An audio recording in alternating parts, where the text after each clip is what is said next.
time to spill the secrets.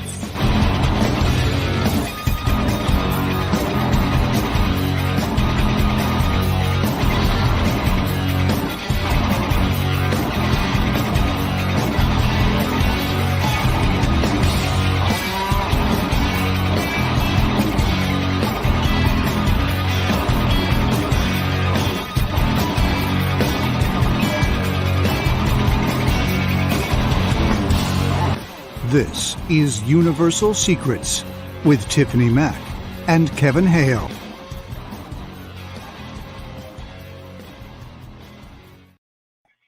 It is Tuesday night. You know what that means? It's Universal Secrets with Tiffany Mack and Kevin Hale. How are you doing? I'm doing good. On this Tuesday, July 23rd, 2024. Tiff, it's always good to see you. What's been up? How you been?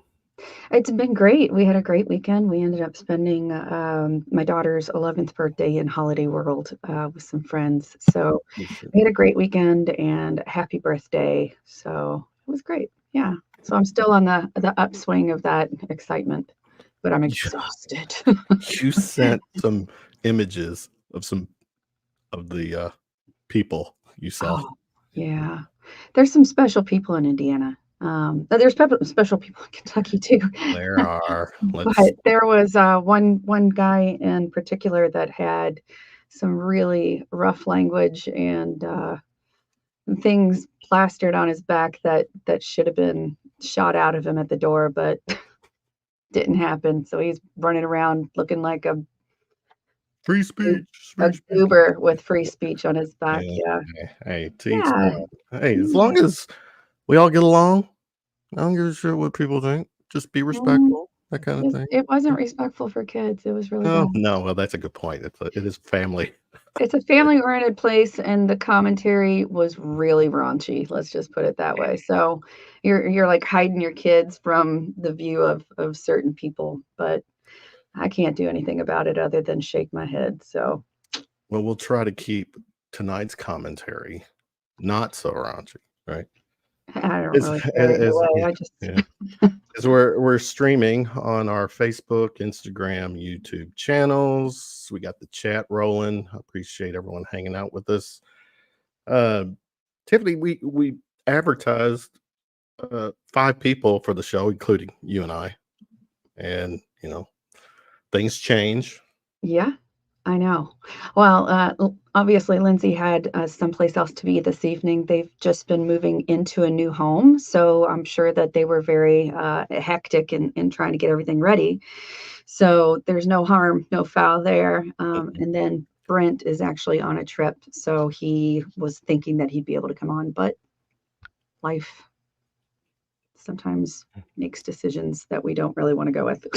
The real world. Yeah. Okay, well, cool. So tonight we delve into one of the topics that is near and dear to Brent.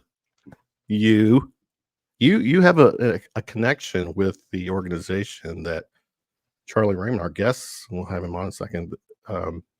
You have an actual title for this. I have a title. I'm not exactly sure what it is. Well, we can let the founder, the guy, the man, no bats in the cave, no broccoli in the teeth. He's here. Right, Charlie Raymond in the house. Hey, Charlie, how's it going? Great.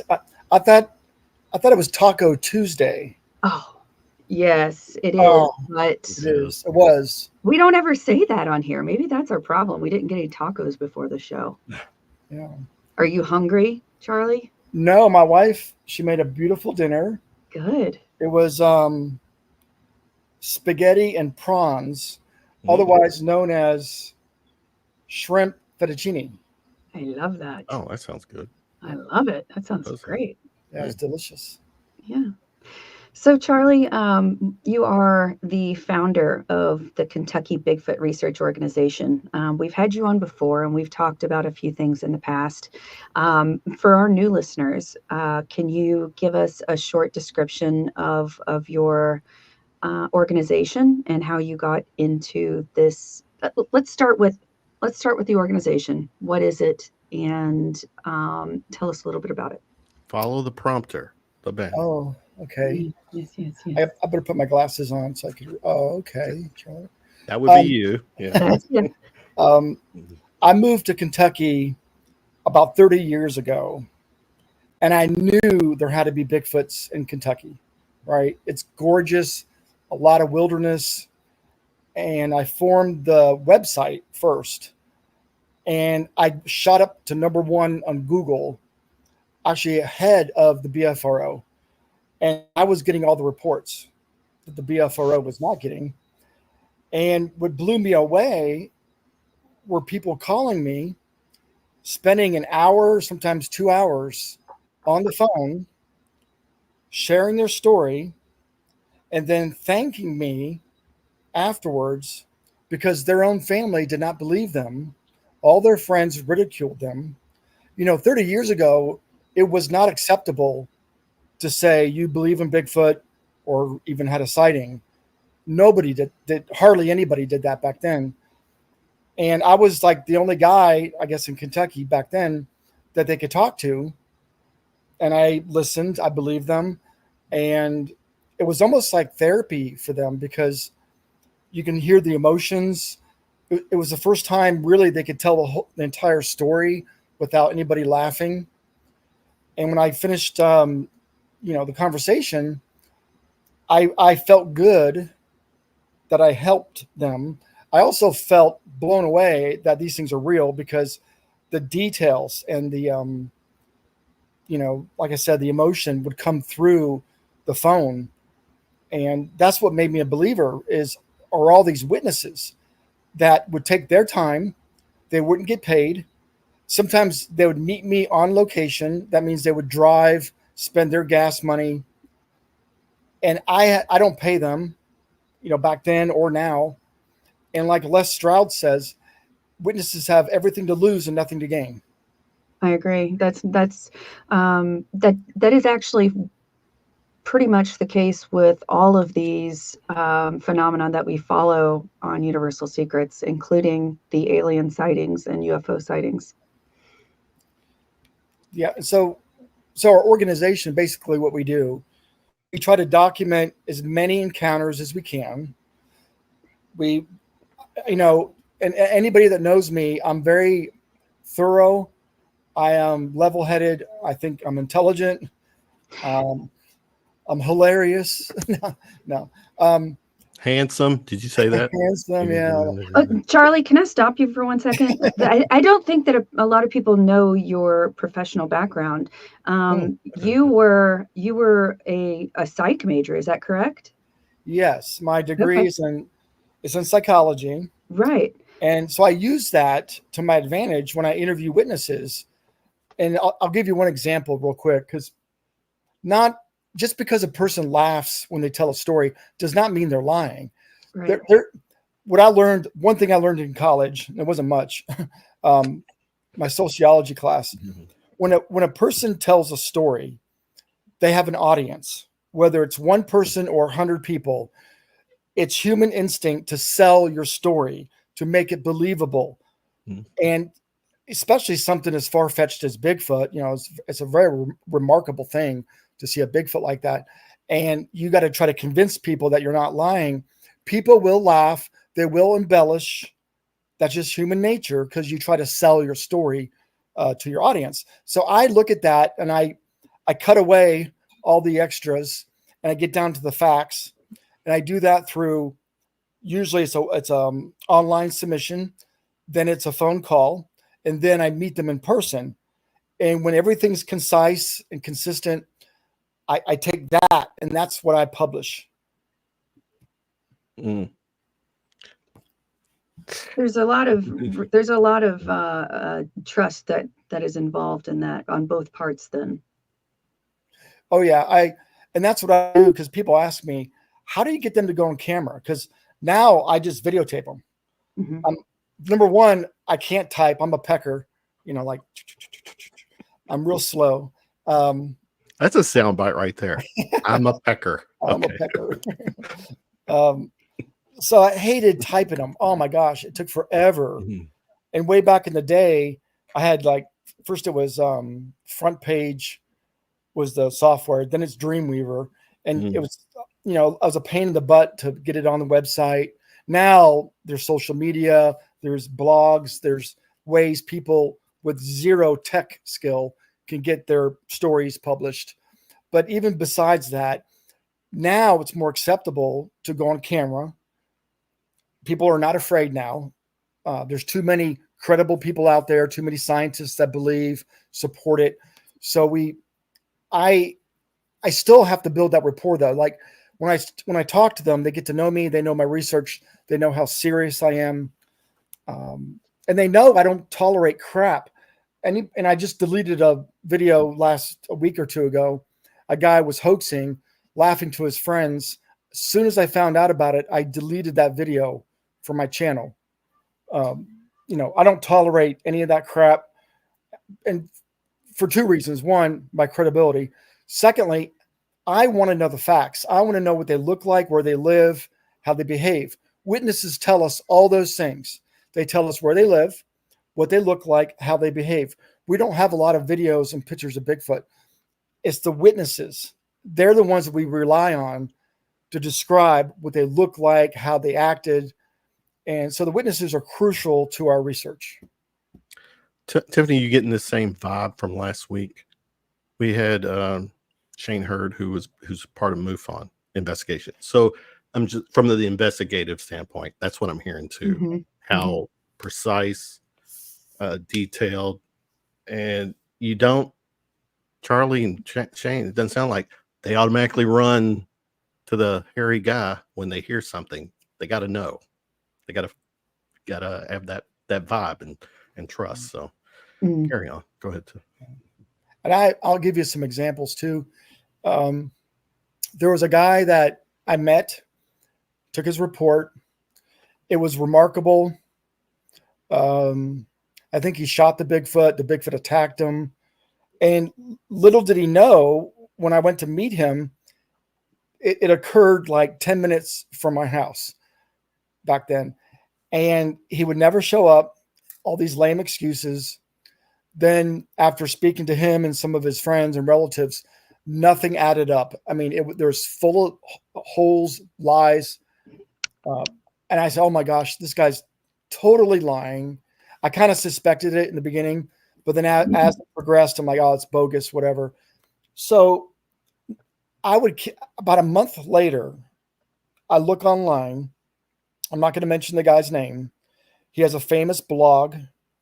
He's more of an armchair researcher. He took his report and put it on his blog. And without any investigation, you're saying? Right. No investigation. Never met him. And I said, listen, this guy, he lives right near me. I know the area. The area did not match up. Nothing matched up at all. And I said, listen, it's a bogus report. You might want to take it off your blog. He never did. So he didn't really care. It was publicity more than anything else. Exactly. People, they do it for the likes, for the advertising money, whatever. And that disgusts me, because I think as researchers, we owe it to ourselves and others to put out legit, what we think are honest reports. Mm-hmm. Charlie, you being a stand-up guy and everything, that's got to be fucking frustrating when you feel like you're doing something and your investigations, your interactions, you're taking a step forward, and then you got that kind of BS that takes the entire Bigfoot, story backwards a couple of steps. It does no one any good. No, and when they go viral, it hurts us because everybody sees it. They laugh. All right. Then it becomes the running joke again. Mm-hmm. Yeah. I got another one though. It's actually a funny story. So it was a Saturday, and I get a call that this guy's wife saw Bigfoot out her back window of her trailer. And I go, okay, I'll be right out. I drove by myself, no gun, went to a stranger's house. And where this was in Bardstown, Kentucky. If you watch A&E, there's a special about Crystal Rogers where she went missing, and then multiple people were shot and killed with no leads, no connections. A deputy, a police officer, was ambushed and shot sniper style. And it's just a fascinating, sad occurrence that happened in Bardstown. And anyway, something's going on there. I don't know if it's the cornbread mafia or what. Somebody knows something, and it's kind of a risky area to go. And I went there anyway by myself, no gun. I pull up to his trailer, and this is crazy. It makes you sound very brave, Charlie. But then I know Charlie. No, I'm not that brave. I'm more stupid than brave. What color is your cape, Charlie? No. I'll tell you, I'm not that brown. I'm a big chicken. Furry. Anybody knows me, I'm kind of a chicken. So you went on your own to this area that's had these mysterious disappearances to begin with. So that's essentially where you were, is you're going into this place and going to visit somebody who's supposedly seen a Bigfoot. Yeah. Yep. By myself. And the only reason I went there, that area, I've got dozens of credible stories, encounters from law enforcement I've interviewed, park rangers I've interviewed. So I know the area is an active area. So that's one reason I went. And I pull in the driveway. He's got no trespassing signs on every tree. He's got no trespassing signs in the window to his trailer. He's got no pass on his no trespassing sign.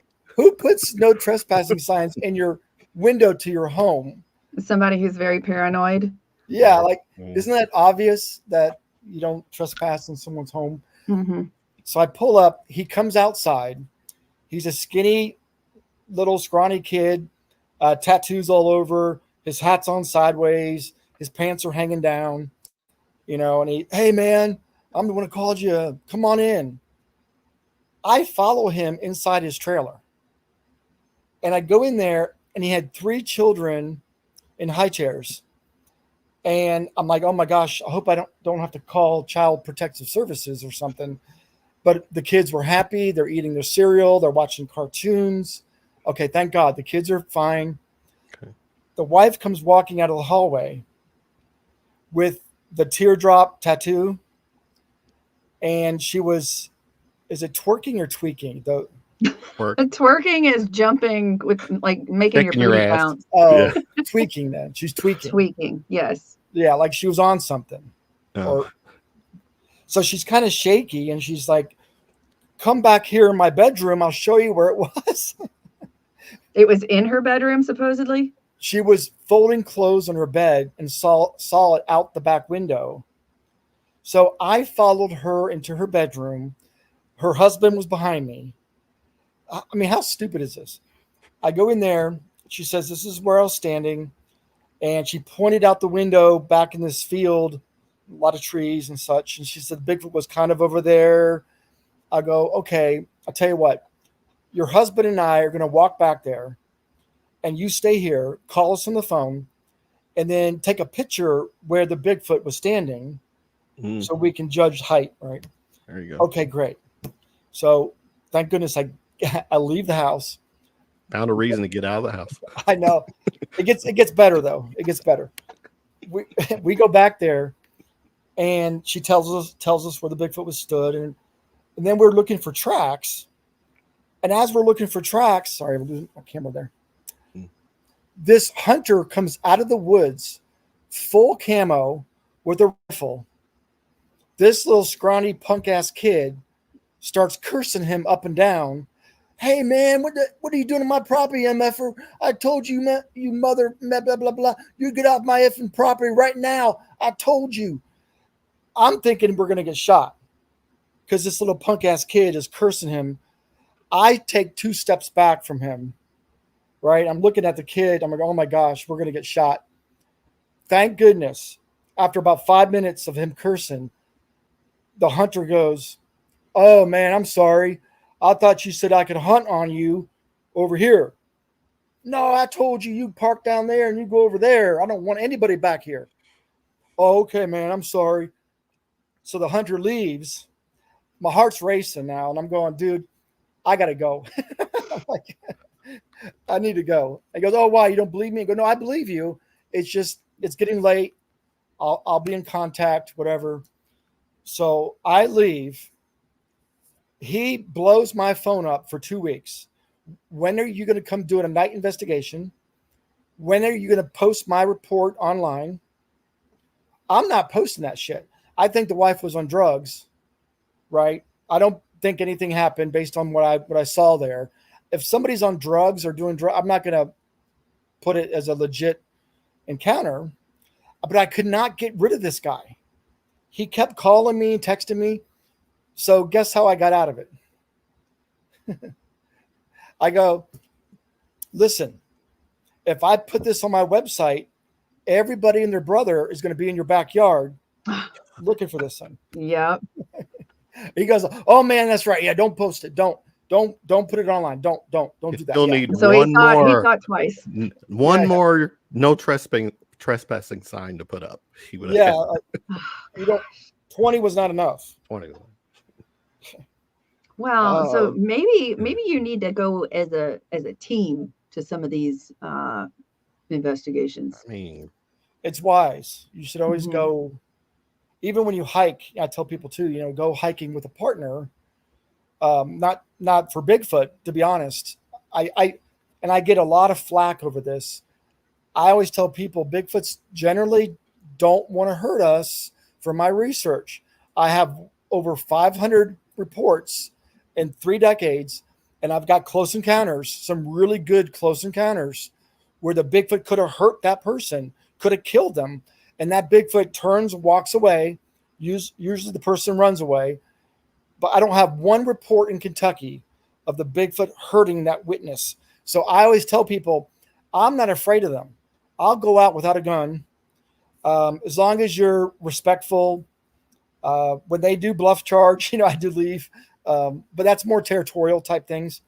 But I will say this too: there are reports in other parts of the country where they have been aggressive and they have hurt people. So I believe they're like people. They have different temperaments, different personalities. You might catch one on a bad day. So yes, use caution. But generally speaking, I'm not afraid of the Bigfoots. I'm more afraid of people. Mm-hmm. yeah. I agree Yeah. 100%. So you sort of touched on this, but a lot of people believe that they are their own tribe. So have you heard any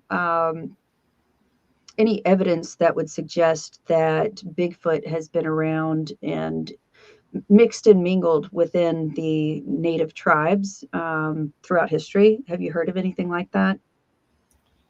Yeah, I've heard all those stories.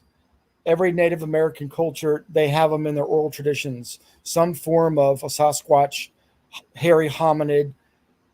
They have, every single one of them has it in their oral traditions. And that's before the internet. That's across the country. That's other countries. All the indigenous people, a lot of countries have reports of these hairy hominids, which I believe are all related.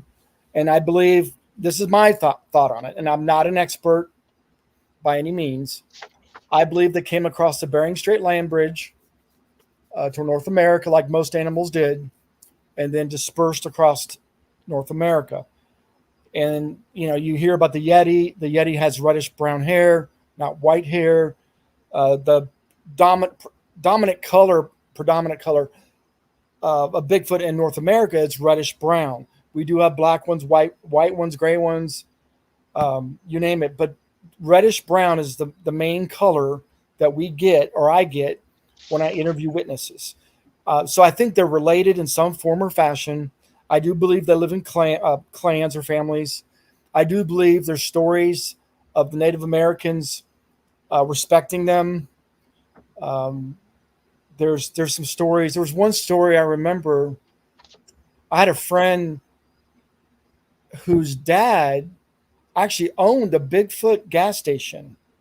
There used to be Bigfoot gas stations in Kentucky. Oh yeah, the neck right. Way back. Mm-hmm. And his dad did not believe in Bigfoot. And he said to his dad, he goes, hey, one day when that gentleman comes in, he's a professor at U of L, University of Louisville. He's an older gentleman, Asian. He said, when he comes in, ask him about the Yeti. So for the hell of it, the dad asked him about the Yeti. He goes, oh, yeah, we grew up, our culture, our people grew up in the Himalayas near the Yetis. And when the Northerners are not the Westerners would come here and looking for the Yeti, we would never tell them they're on our mountain. We'd always point to the other mountain because we respect them and we don't want them hunting the Yeti. So we would tell them to go over there and not stay near, where they are, because they're afraid we're going to kill one or whatnot. There's another good story too. I remember there's a guy. This is in Canada. He had gotten divorced. I think he lost his job. He was depressed. He needed to get away, so he rented a cabin in the Pacific Northwest. I mean, remote. Nobody for miles and miles from his location. And one day he was out back chopping wood, and he sees a Sasquatch watching him. And he quickly leaves everything. He had a good hike back to the cabin, gets back to the cabin. And the next morning, he goes out back. All the wood he had chopped was piled up behind his cabin. So that was a helpful Bigfoot. Yeah, you like to think the Bigfoot, was kind enough to bring the wood to him, because what else would have done that? He has no neighbors, again, miles from anybody. Who or what would have done that? Speaking of that, there's also a lot of people talking about gifting Bigfoots. Can you share a little bit of information about why people would gift something to a Bigfoot? Yes. Like a present gift? Yes. Is that what you're saying? Really? Okay. Yes, but probably not the kind of presents that you're thinking, but yes. Yeah, not a wrapped present. So I think this started in Kentucky anyway. A lot of people would throw food out for the animals in their backyard, leftovers. What I do. A lot of people do it. Mm-hmm. So let me touch up. I'm going to come to the gifting first or second. Let me touch on a couple examples of this. I was speaking near Mammoth Cave in Park City, and we had a little crowd gather, and I did a presentation with Don Bigfoot Neal. He's in our organization as well. He was there, and we finished the presentation. We took some eyewitness reports, but then this one guy comes up to me. He goes, I didn't see one, but I grew up near Mammoth Cave on this road. I forgot the name of the road.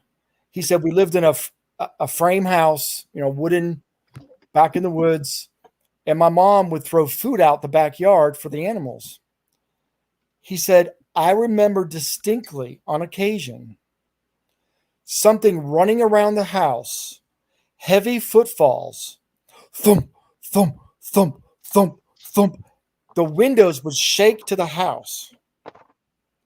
And he said it was so massive, you can tell because the windows would shake. It would go to the backyard, stop, and then run away. We never did see it. It was always at night. But we heard it. It was bipedal, massive, you can tell. And he thinks it was a Bigfoot. And I thought, well, it probably was, based on your description. You can't say for certain, but I don't think you would hear a bear running around your house. Mm-hmm. So that was one example. And there's a couple other examples of people throwing food out. And of course, the Erickson Project. Not a lot of people might know that project. I don't know what that is. Can you share that with everybody? Okay. That's a whole story there. I can't get into all that because that would take an hour. Okay. But I'll summarize. It was a lady throwing food out in Crittenden, Kentucky, in her backyard. And she had 3 Bigfoots, 2 adults, and a young one named Matilda. And I'm going to get a lot of people commenting on this, but I don't want to defend it right now. I do believe it was legit. And again, that's an entire another episode to defend that. But I'm going to just say one thing about it. She was throwing food out. They did get some grainy video of one of the Bigfoot.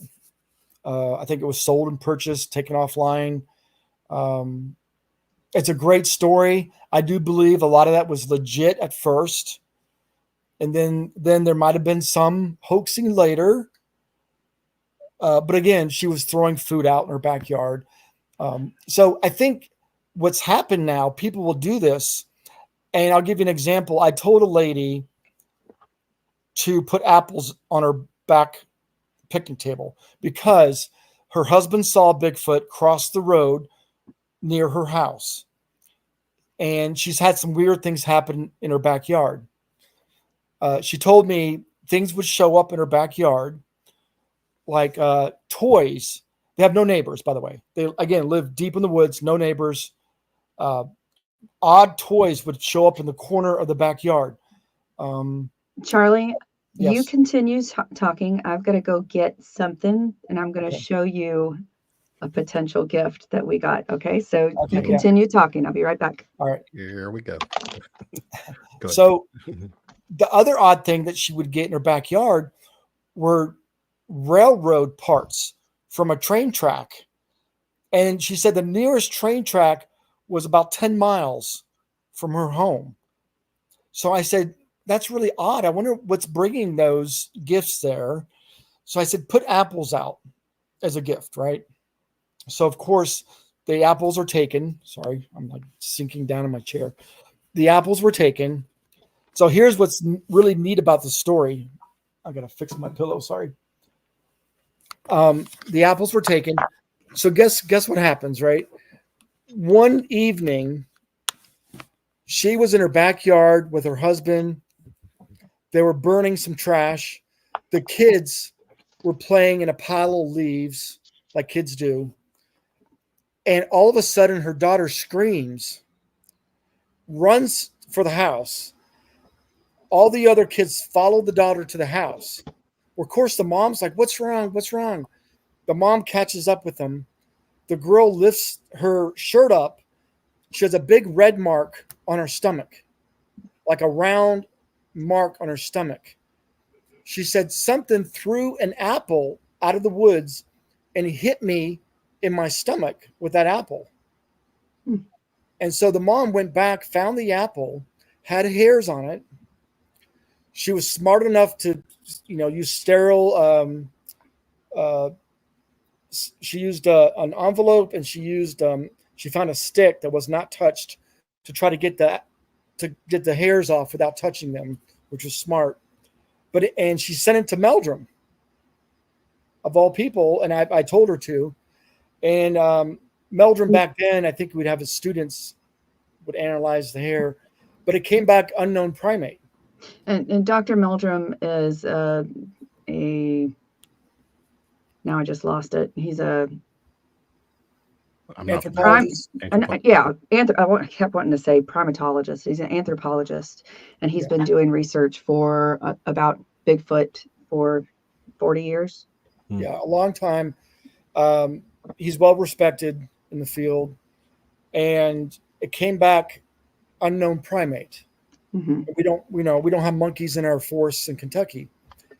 But that wasn't all of it, was it? It was like the mother was identified, but the father was not, or something like that, correct?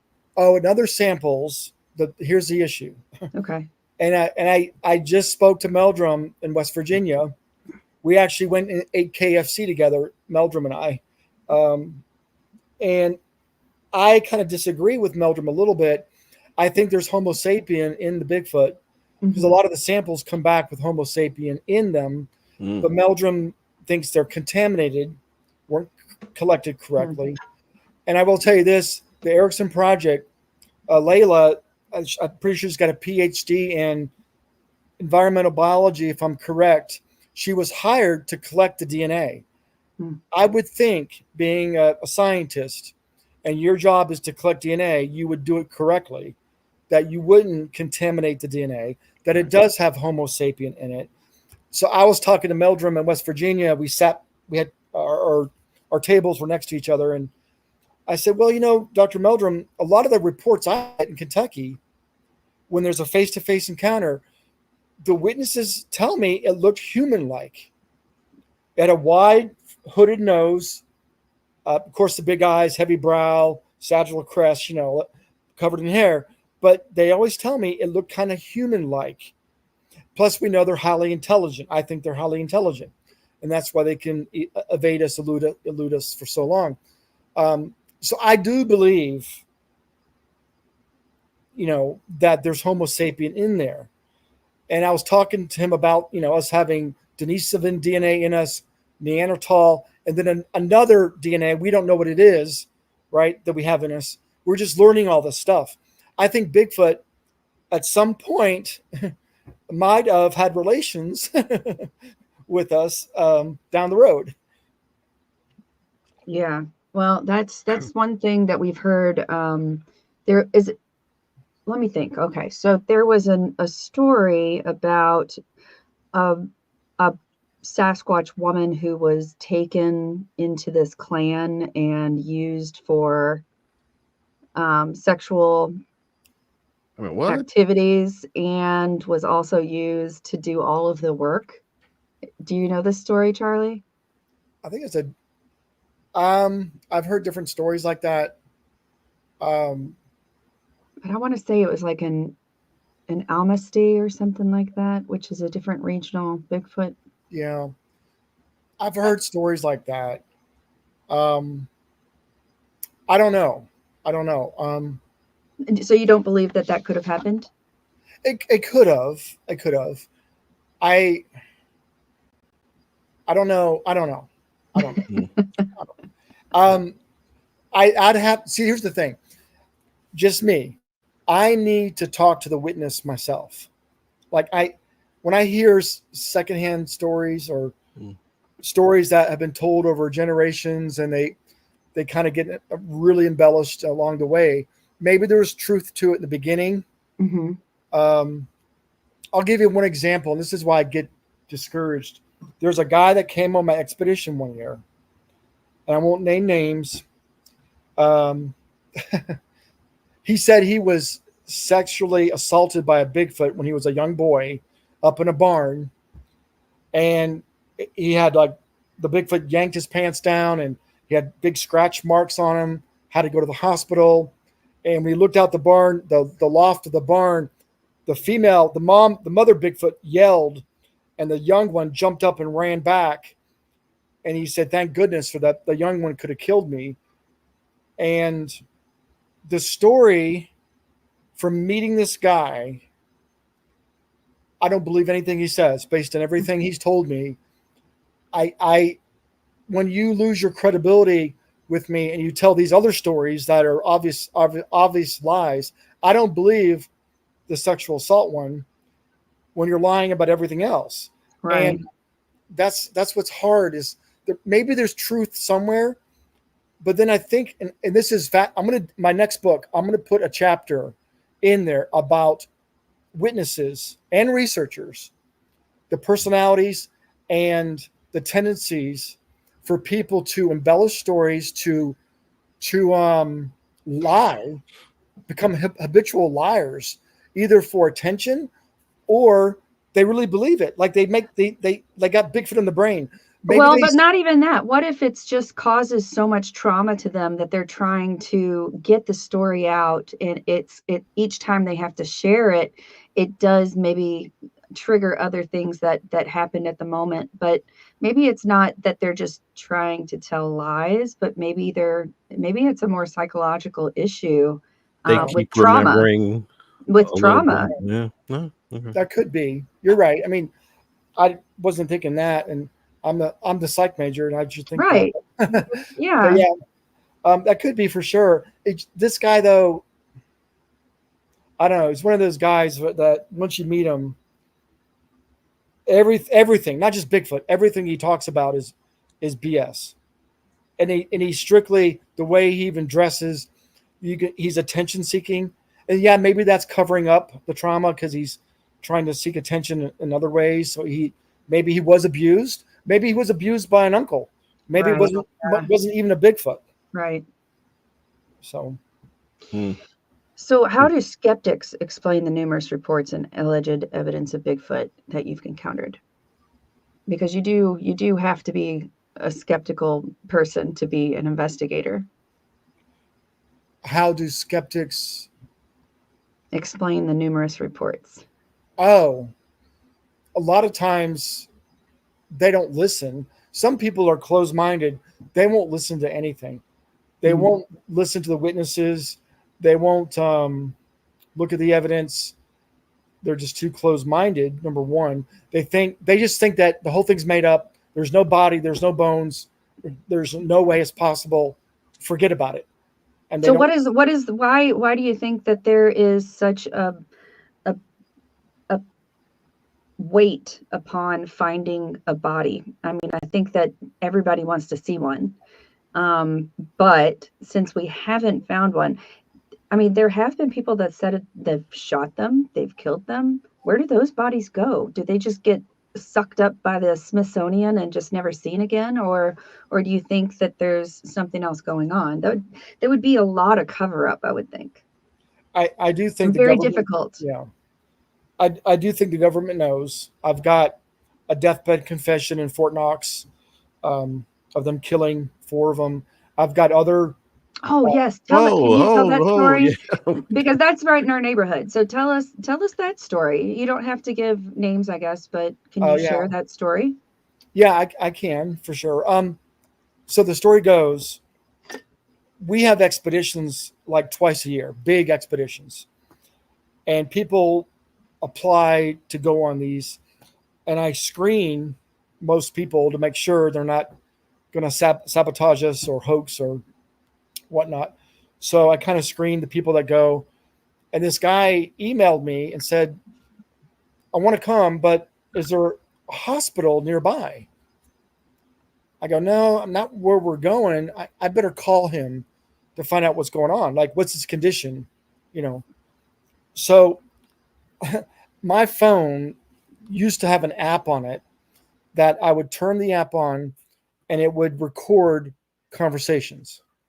And I would use that when I would interview witnesses back in the day. And I would forget to leave it on all the time. And my phone would fill up. I go, oh crap, I left that app on. I got to delete all these conversations. Luckily, I had some of my late mom on there and some things that I cherish. Well, anyway, when I called the guy, and I didn't know this till the very end, I looked at my phone and the app was on. I recorded it. Okay, so here's how it goes. He goes, I wanted to come to the expedition, but, I'm pretty sick. I need a hospital nearby.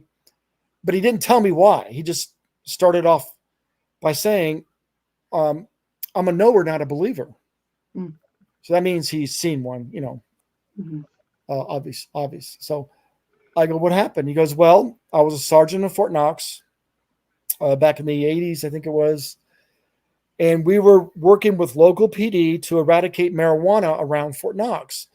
And if anybody knows Fort Knox, it's thousands of acres that back up to residential neighborhoods and houses. There's no wall separating Fort Knox from, the public, basically. People's homes back up to it, the land. And they were working with local the police department to get rid of these marijuana fields.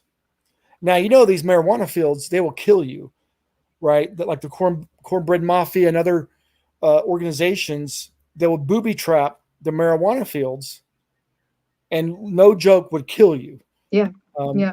And they typically have armed guards with big dogs, and they will prowl that area and make sure that nobody else is there. Fishing line with hooks. So when you're Mhm. walking, the hook would Got it. hook you in the eye. I mean, just hideous traps to keep people out of these marijuana patches. So anyway, he said we're trying to get rid of the marijuana and such, and we're in a 113, which is a track vehicle. There's 3 of us in the track vehicle, and we get a call from the chopper, which was the police department above. And they said, listen, we have some individuals up on this ridge. Get up here now. He goes, man, we're fast. We got up there real quick. And there was, let me think, there was 5 of them. There was a big male, black Bigfoot. There was a shorter one, a little bit shorter, reddish brown, lighter colored. There was 2 young ones, again, a little bit lighter colored, more reddish brown. And then the female, the mother, had a young one in her arms that was black. And the mother was hung up in a bear trap. Mm. Her leg was about torn off. The male had the chain, was trying to pull the chain out to get the mother out of the bear trap. And when they got up there, that big male dropped the chain. It roared. He said we could hear it through our CVCs, our helmets. It was so loud, and he came at us. And he said we opened up on him, full auto. We dropped him, like 10 feet in front of the track. We shot the mother. We shot the young ones too, and they made a horrific sound. When they were shooting them. The young one got away. It jumped down. Thank God, ran off. I said, what happened then? Did you get out? Did you look at him? He goes, no. Another sergeant came up, said, stay in your vehicle. He walked up to them, took a pistol, and put a round in each ear hole. He said when they were shooting him, they saw blue dust pop off them, which is odd. What's a blue dust? I don't know what that is. I said, then what happened? He goes, I don't know. They called them the creatures back then. We were taken to Ireland Army Hospital. A man with white hair came in. We had to sign non-disclosure, never to talk about it. They took our battle dress uniforms. They gave us shots. Right? Correct. They had a protocol in place. This wasn't the first time. They had a protocol immediately of what to do, how to handle it, and you're never to talk about it. And oh my God, I go, why are you telling me this? He goes, I have stage 4 cancer. I've got about a year to live. And it was heartbreaking. And I said, well, I'm very sorry to hear that. And we eventually hang up on from the call. And that's when I looked at my phone. I go, oh my gosh, I recorded that. So then a little while later, I contacted him. I said, can I share that? Can I share that story? He said, yeah, but wait. I have a daughter that lives over in Mount Washington, which is near Fort Knox. I have a daughter that lives in town. Wait till I pass, which is sad.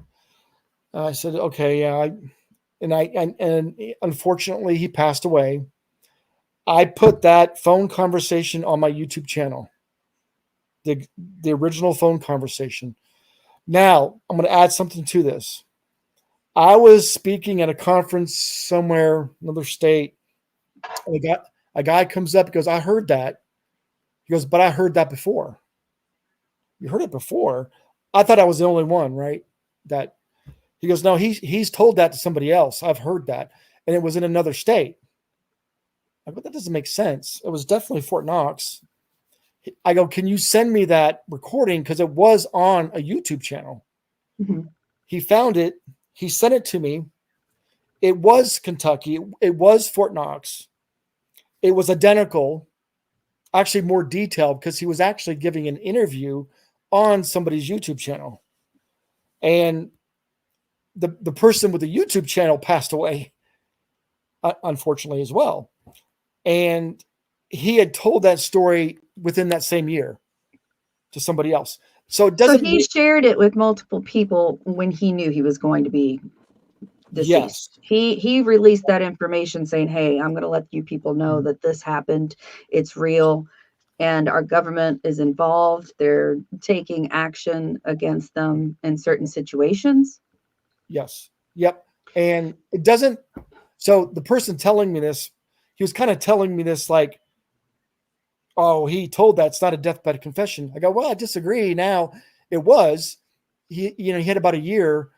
I think he was getting it off his chest to a few people. It doesn't make it. It actually confirms to me him telling me that story. So Whoa. It's pretty scary to hear that story, mainly because it is a local place. I grew up with going to Fort Knox and going to the PX and visiting and spending a lot of time there throughout the years, and of course my whole family did. But hearing that could happen so close to home, it does not surprise me that the military would have any kind of strategy in place to take care of the situation.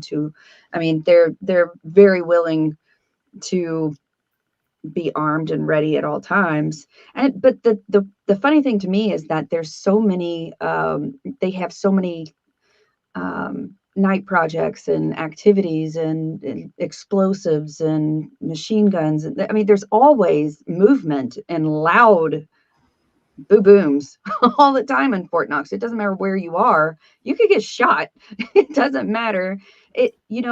Hearing that there's a family of Bigfoots that was eradicated there is really upsetting to me. That's just, it seems so sad that instead of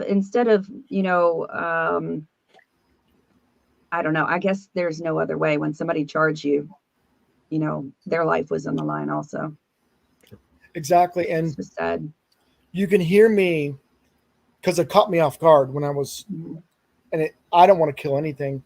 And I said, did you feel any remorse?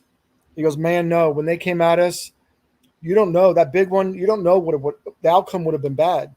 And when you say big one, how big do you think that this one was? When you're talking about our regional Sasquatch, what is the general size for an adult male?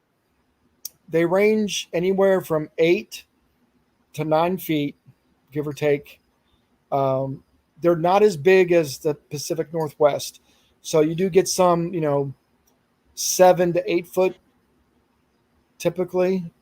There's a few larger ones like Goliath, Tom Shays, Cass from Northern Kentucky. They think Goliath is probably 10 foot. And how big was that foot though? That plaster cast that they made?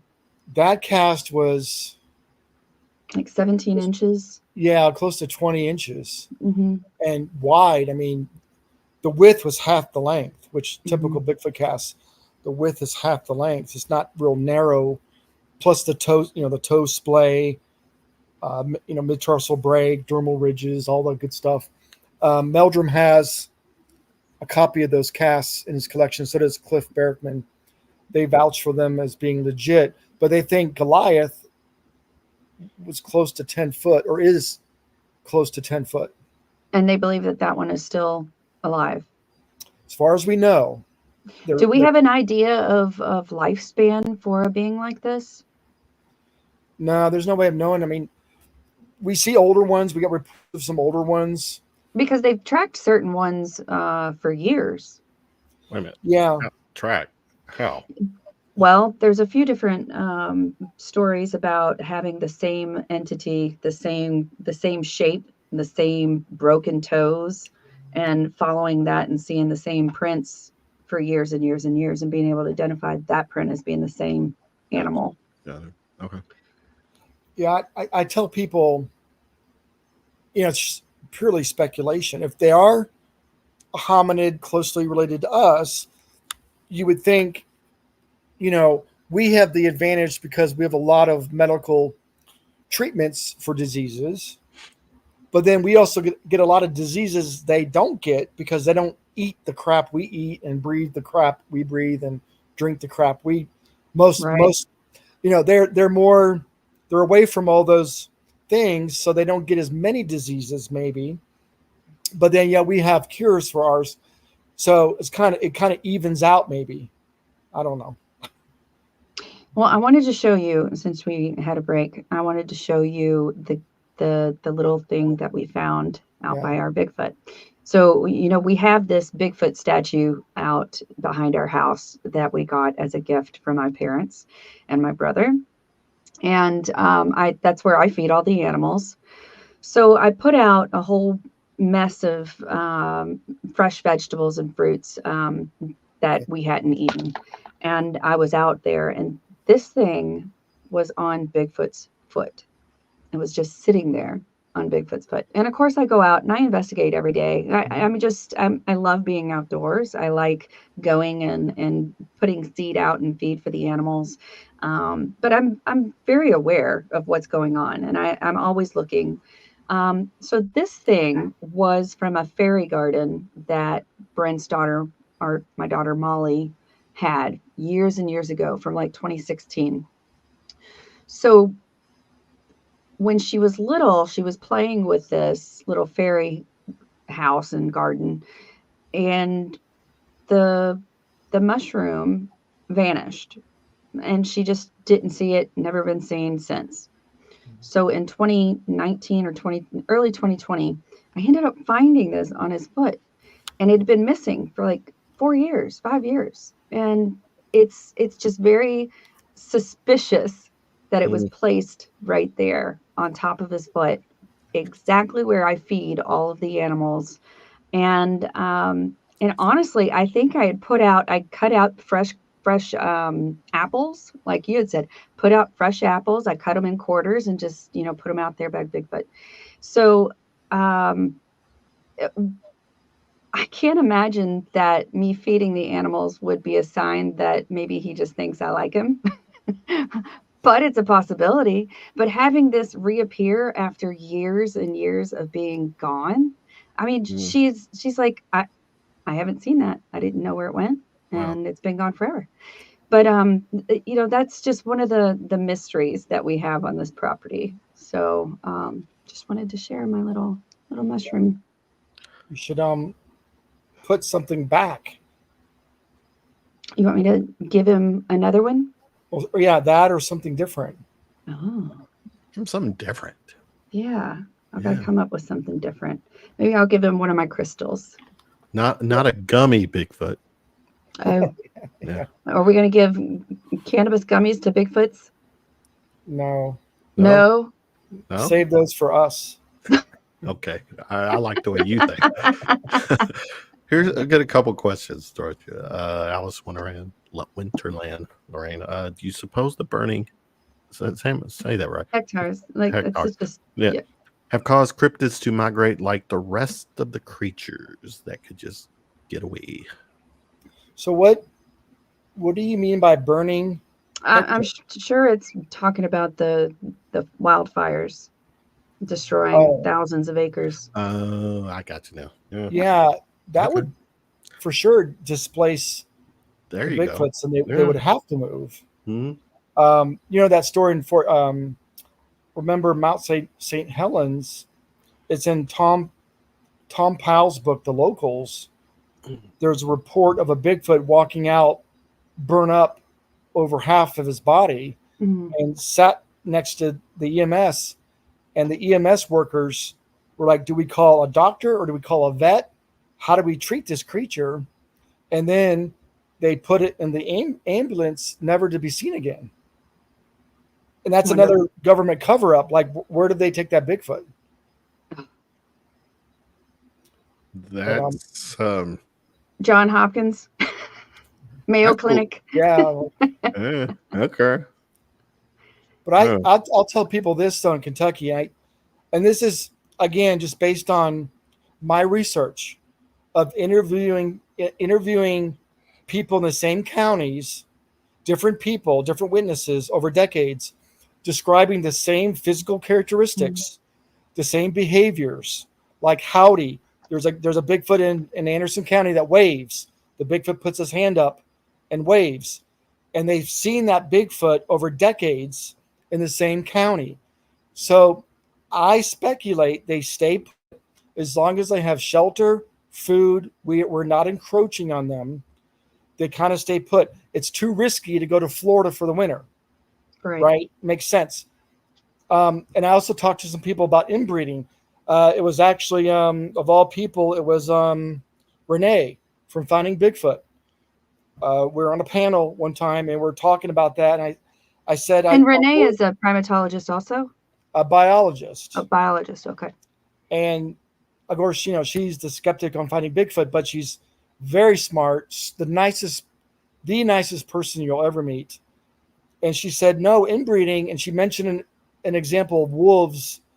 They can inbreed and they won't go extinct. Like there's something with the genetics and such that the species finds a way, nature finds a way, which is good to know, because I was worried about the Bigfoots in Kentucky. If there's too much of the inbreeding, they're going to go extinct. But from my understanding, we still have lots and lots of people that do it. Yeah. So I'm not so worried now. We just got to protect their forests, because that's where, that's their habitat. That's where they live, reproduce, etc. So I'd like to protect the forests, to protect them. Yeah. I gotta ask this. There was a video not too long ago, or maybe I just seen it. Maybe it's been out there a while. Bigfoot having sex. Was that a joke? Was that something you sent me, Tiffany, or I don't know? Oh yeah, Kevin, it's a new movie. I don't know what it's movie. It's a new movie. For real? What's the new movie about Bigfoot? It's a comedy, Charlie. Oh, Sunset Sasquatch? Yeah, something like that. Oh, okay. So they were doing the bound chicka wow wow in the woods. Which, actually, I mean, where else would they have sex, Kevin? The Clay City Inn? No. No. Charlie's like, we don't like that riffraff. Yeah. We need a room for the night. Well, okay, so Charlie Raymond and Lindsay, his lovely wife, they owned this this motel called the Clay City Inn, and it was a Bigfoot hotel. And why wouldn't you let them have the room for 45 minutes? Yeah, right? run it by the hour. Exactly. Right. That's what happened before you owned it, right? Yeah, I mean, we're glad to be out of that, and we're done with that.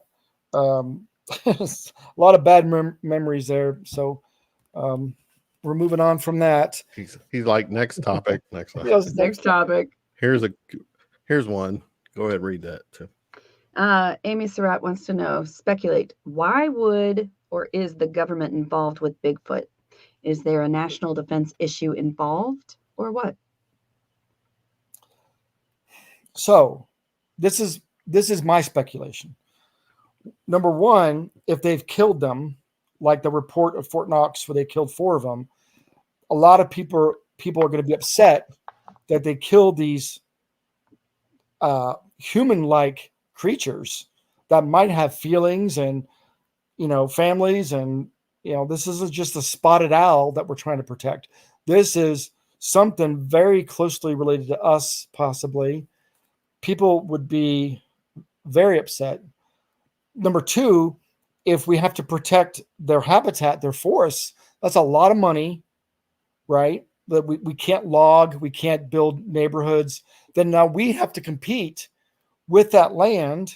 Who's going to win? We're going to win. We need more land to build more neighborhoods and shopping centers and etc. So it's kind of hard to protect all their land.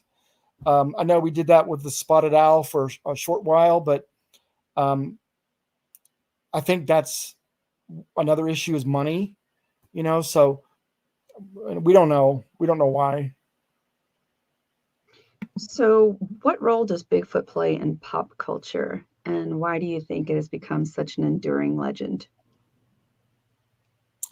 It is pop culture. Yeah. I think it's ultimately it's the mystery, the fear of knowing that this big hairy monster lurks in the shadows just outside our homes. And it's that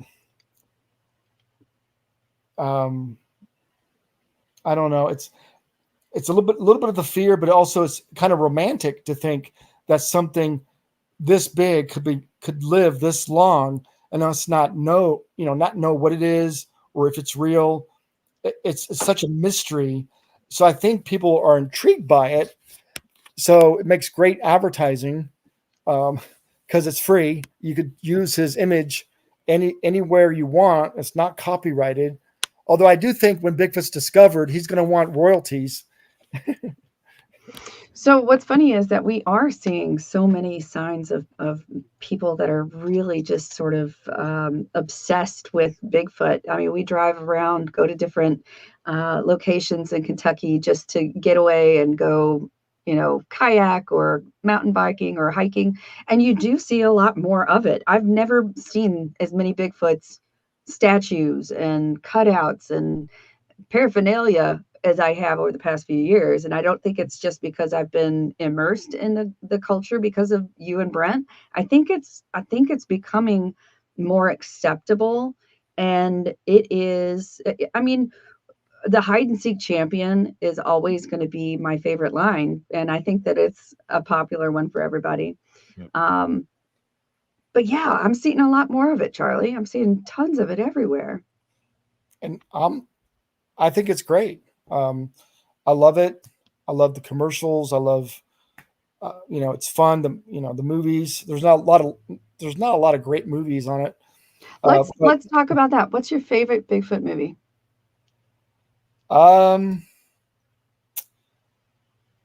There's not many good ones. They're all pretty crappy. Those cheesy movies. I liked. Don't say Harry and the Hendersons. I love that one. When I was that a kid, was my first exposure to it. It is a good one for kids. Mm-hmm. I liked Willow Creek, the tent, specifically the tent scene. Mm-hmm. When they were in the tent in Willow Creek, that was good. Exist. Did you see the movie Exist? Yes. Yeah, Exist was good. I haven't seen that. Okay. It's actually pretty scary. Yeah. Yeah, it's a horror movie. Charlie, let's segue real quick.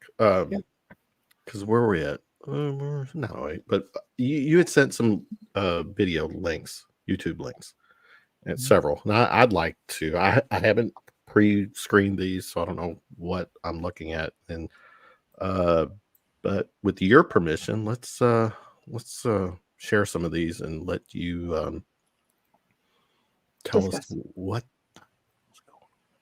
Let's see. All right, so this one says, if you scream, nobody will hear you. Okay, this was my wife and I went to a location where there was a dog man spotted by Cave Run Lake. And dog man. Hold on. What is dog man? Dog man is like a werewolf looking creature. It's different than a Bigfoot because it has a muzzle, pointed ears, legs bent backwards.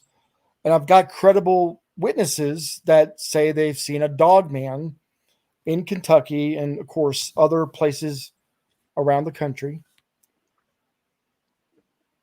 There's some audio with this if it plays. Oh, okay. Yeah, I'm gonna play. But I was waiting for you to finish. Are you ready? Well, we went out to do some tree knocks, and we heard something walking towards us. Okay. You can play. Play. Let me see. It's up. Let's go. We're squatching where the dog man was seen, and I did bring a gun. See, show the gun. Shine your light on the gun. You learned your lesson from the trailer experience. Yeah, dogmen, you don't mess around with dogmen. What? I don't know. It's quiet though. It's pretty quiet. I can't hear anything. What is she doing? I think we knock. Oh, she was running around. Our dog. This is our dog coming up. She's pooping right there. Oh, she's pooping. Here she comes. Oh, there's Whiskey. We do keep her close. People give us grief. They tell, "Why do you bring your dog?" But she's really good. She doesn't bark. She stays with us. Oh no!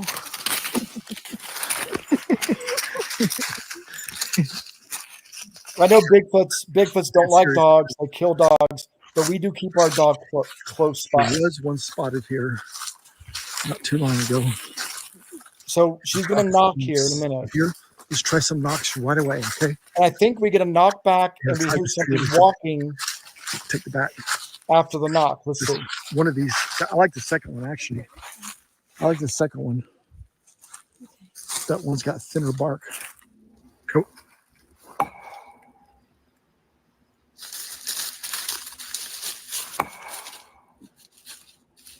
We always do 3. 3 means something. I don't know what it means.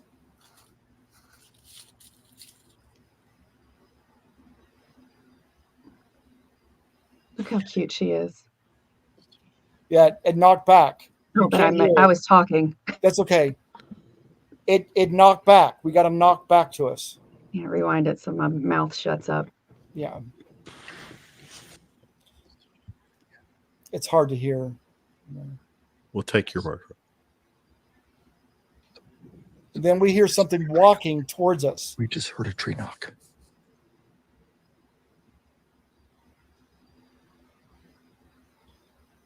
It's on my YouTube channel. So if anybody wants to watch this, go to my YouTube. You could amplify it and hear that knock. But watch your face. Something's coming towards us. You know, I hear movement. That's my dog's eyes in the background. Those are my dog's eyes back there, by the way. Those little red eyes are my dog right there. Yeah. See her face? We Hold heard on, something okay. walking. Hold on. Okay, now. Charlie, shush. Okay.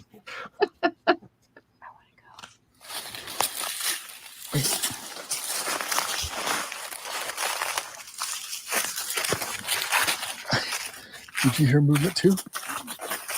What? Okay, stop. So tell me, what just happened? Tell me. Can you pause this, Kevin? 3 knots, land, 5 seconds. So just to give you a little background information, Lindsay is a retired police, and I can't remember if it was a detective. Yeah, police officer. Okay, so she spent many years doing investigations. She's a tough cookie. She doesn't scare easily. So seeing that she heard something and was like, I want to go. There's a reason. Like her spidey senses are definitely pinged on this. Okay. So I asked her to recap, like tell me what just happened. And if you can hear her, I don't know if you can hear her. Yes, rewind it just a smidge so we can hear it. Movement too? Okay. Charlie, shush. Did you hear movement too? What? Okay, stop. So tell me, what just happened? Tell me. We did 3 slow, 3 knots, land, 5 seconds apart. And we waited for the dog to stop moving around because of the tree noise. And about 1:30 afterwards, there was a tree knock coming from, I can't even hear you. What you're saying?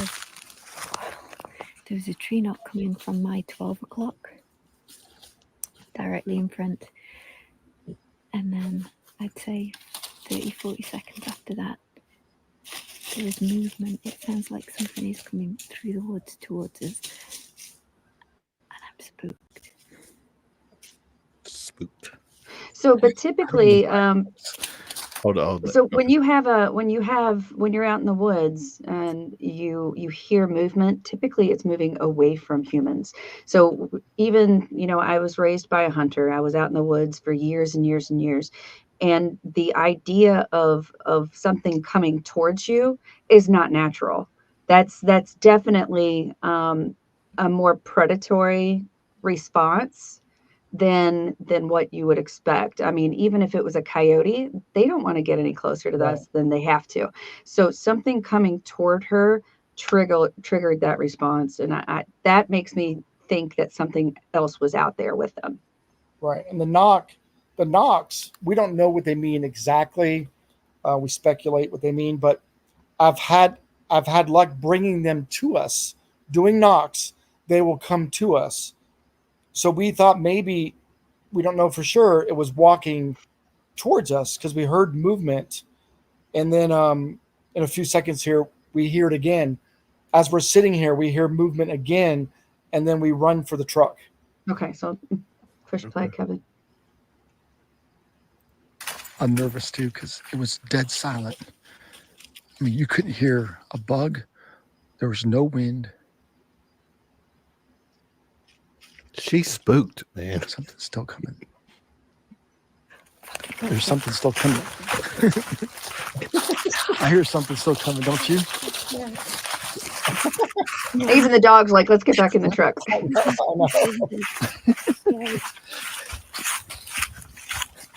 So, little background. I got to share something. Go ahead. We did not have our thermal with us. If we would have had our thermal, we would have thermed and saw the heat.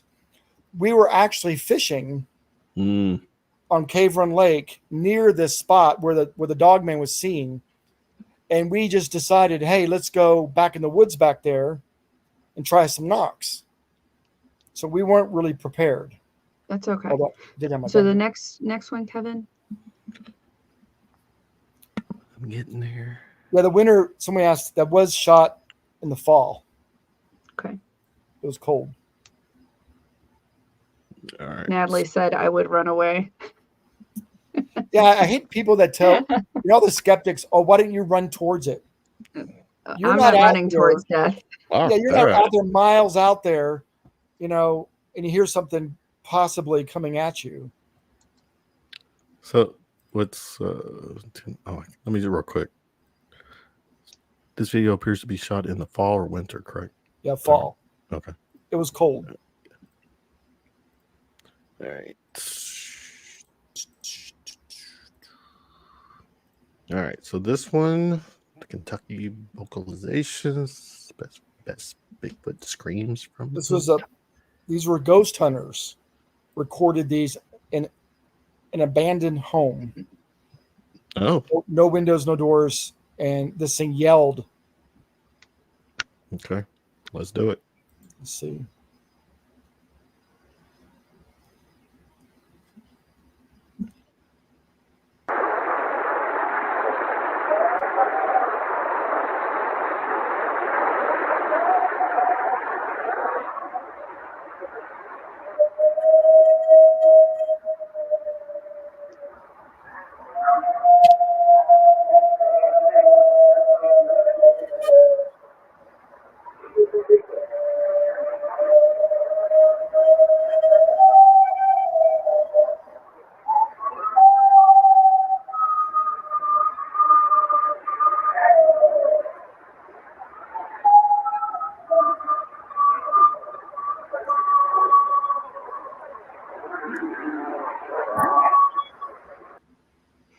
So there you're hearing some bugling, right? It doesn't sound there.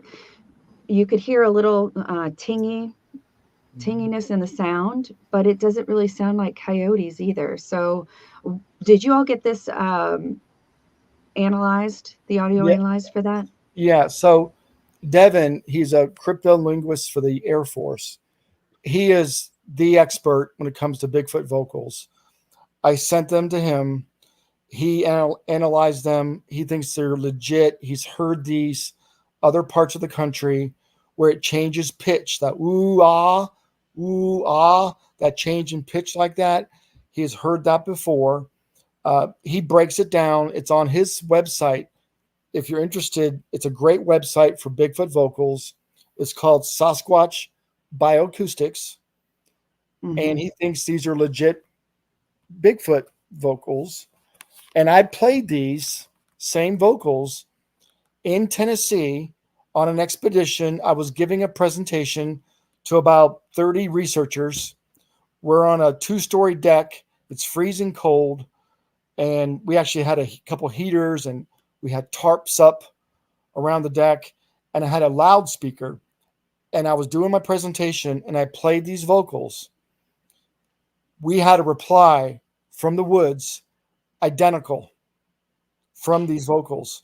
And when you play those recordings when you're on expedition, you use some massive sound systems so that it can be just like blasted out. So you got a response that time. We weren't intending on that. I was just doing it for my demonstration, and it mimicked these in Tennessee.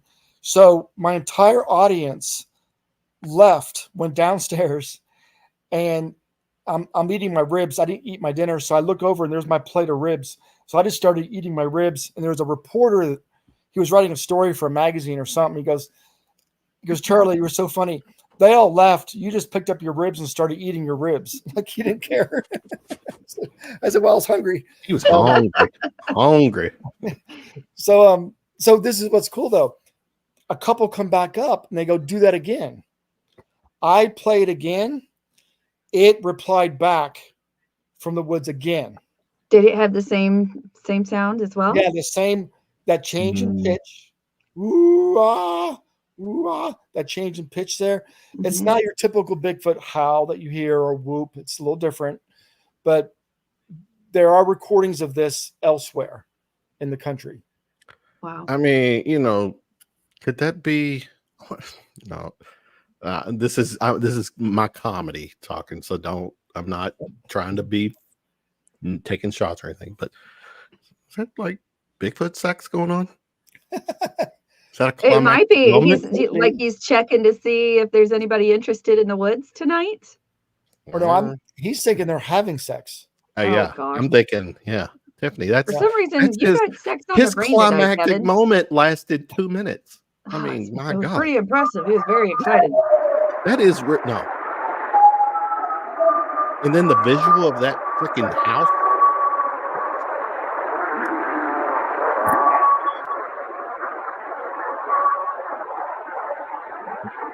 We can rule out coyotes, right? Yes. So Devin knows coyote and such. Okay. Yeah, and the way that they do the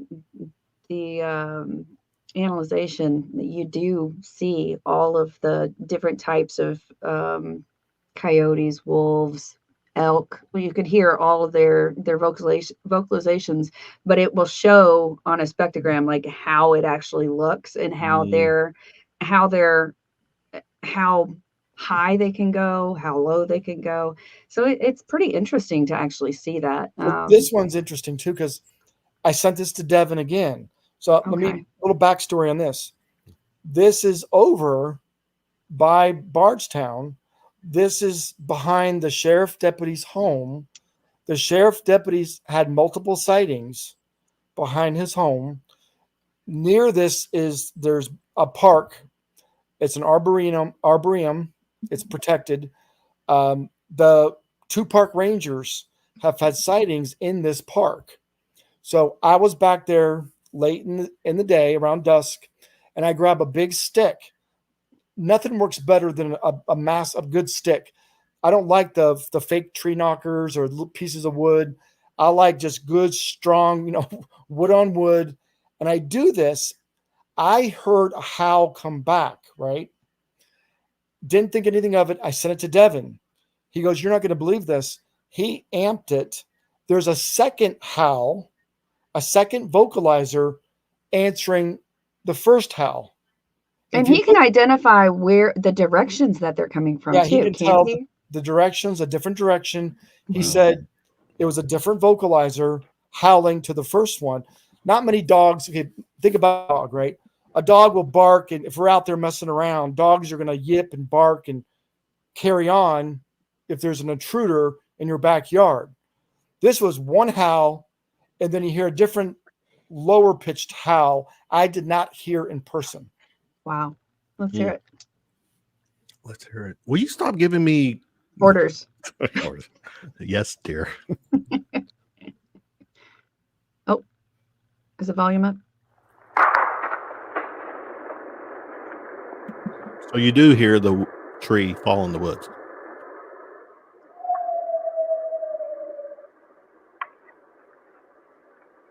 Listen. You hear that second one? Mm-hmm. Like a deeper one. You can play it again and listen.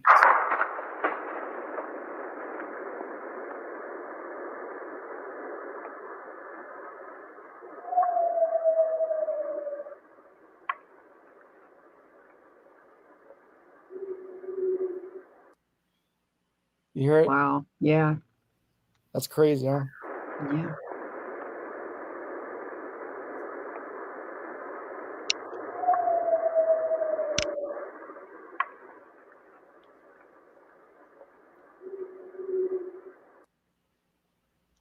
Gosh.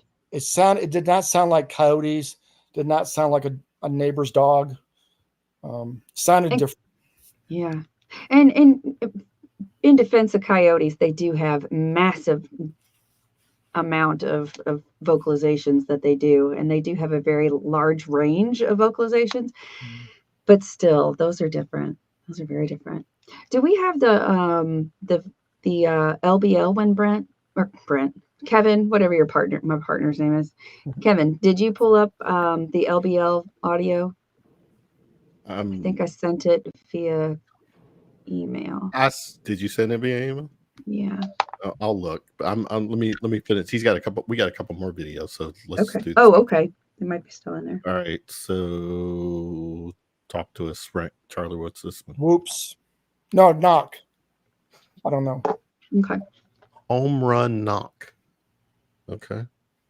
Let's see what this is about.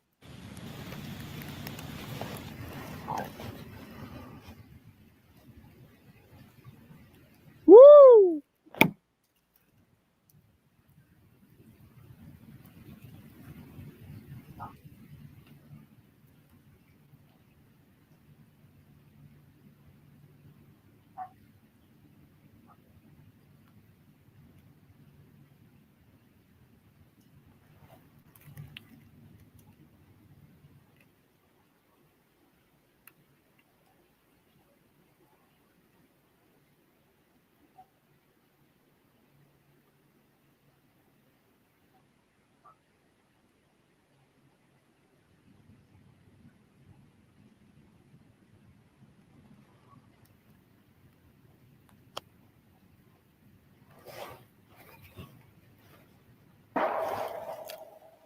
Whoa.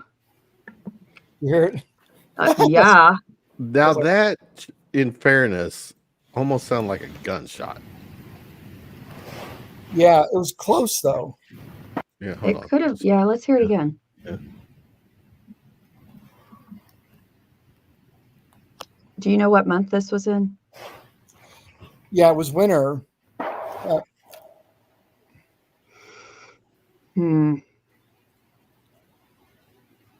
It was very close to me, like not far from me. And where this was, so let me preference this. This is behind that arboretum. Like there's no hunting there. It's not supposed to be. Right. There shouldn't be It's any hunting protected there. land. Yeah. So, and it seemed like I didn't hear any gunshots earlier or after the entire time. And it seemed to come after my whoop and knock. Mm-hmm. But yeah, indirect response. These are whoops. Okay, let's hear this one. These are real good. Okay.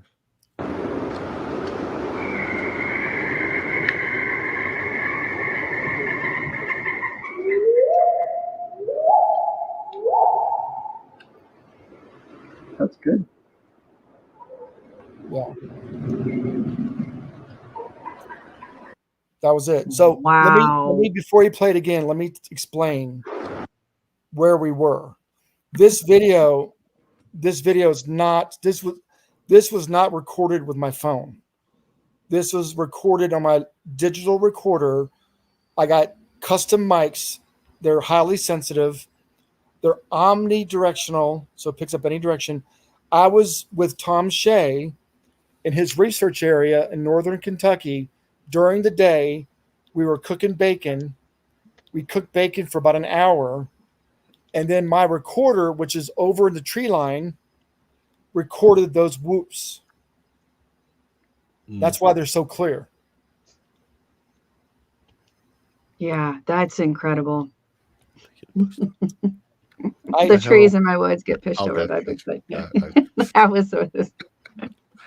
And I challenge anybody, find another animal in Kentucky that makes those whoops. There's not. No. I don't know. I've heard Brent do it. Is he classified as an animal? He's a big beast. He's a big sexy beast. All right. He's a big sexy beast. All right. So what? All right. Let's play this one.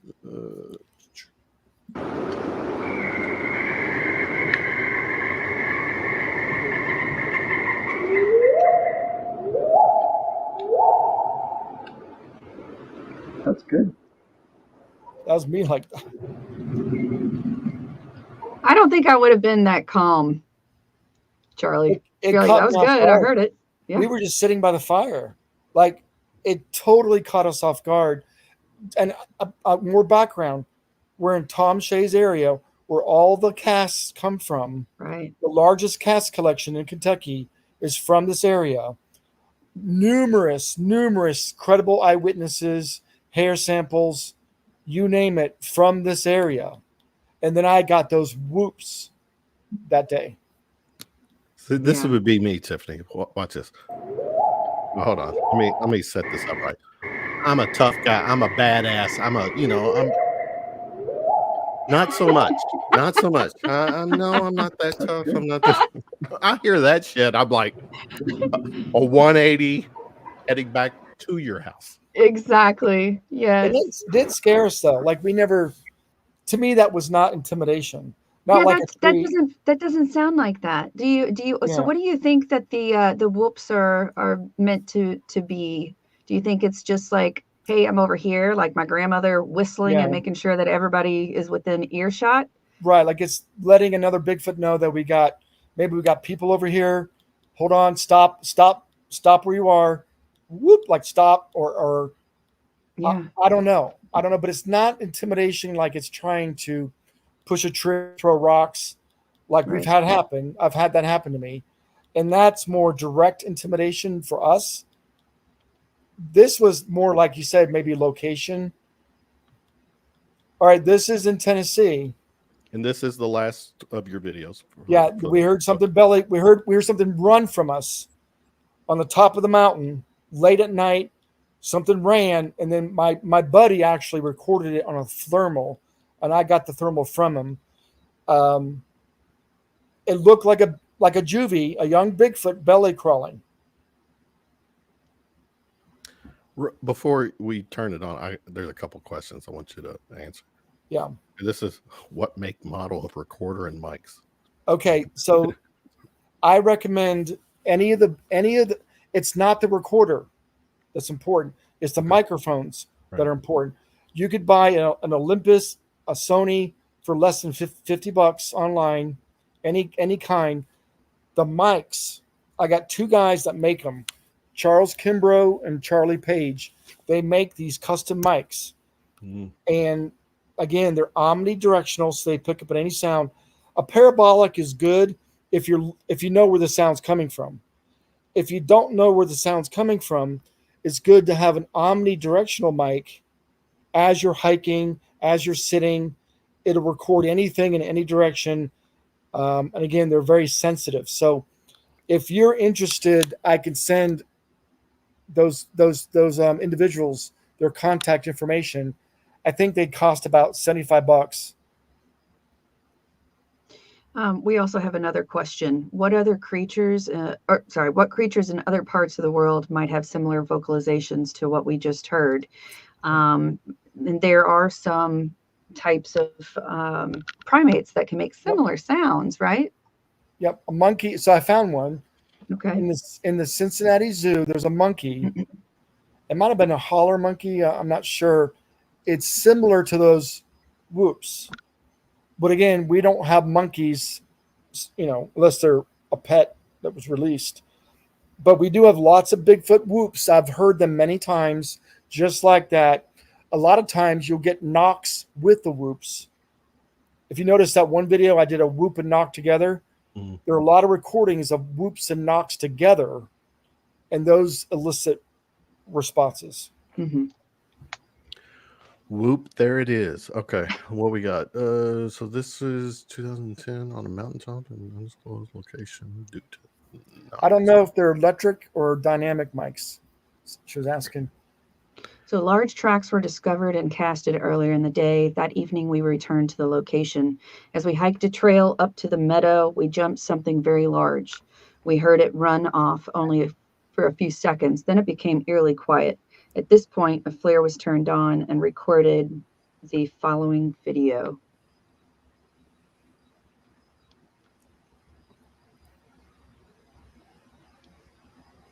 You read faster than I type.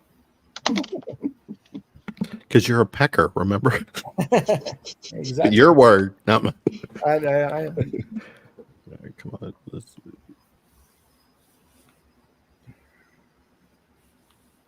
One. Those where the tracks were. It takes 45 minutes to get to the top of this mountain, and by car. It's a windy road. Like, man, it took forever to get up there. By car. See, some of these things I would never have imagined that you could look at that and think, oh, that's a Bigfoot print. I'm going to cast that. Because I mean, I see animals prints all over the property, right? We have trails, we have very good earth. And so you can see the coyote prints, fox prints, bobcat, deer, turkey, whatever. But some of these are really very hard to make out until you do the plaster cast. Is that correct? So Tom Shea will tell you that. Get down on your hands and knees, carefully pull out the leaves and such. And if it looks like a possible track, cast it. Mm-hmm. The plaster will tell you yay or nay. Okay. Well, here's the other thing too. How deep are we talking here? Because if you're it's just a 600-pound animal. Well, that's what I'm getting at, is that if you're just walking and all of a sudden, you know how your body reacts after you step in a hole or something that drops off the straight and narrow.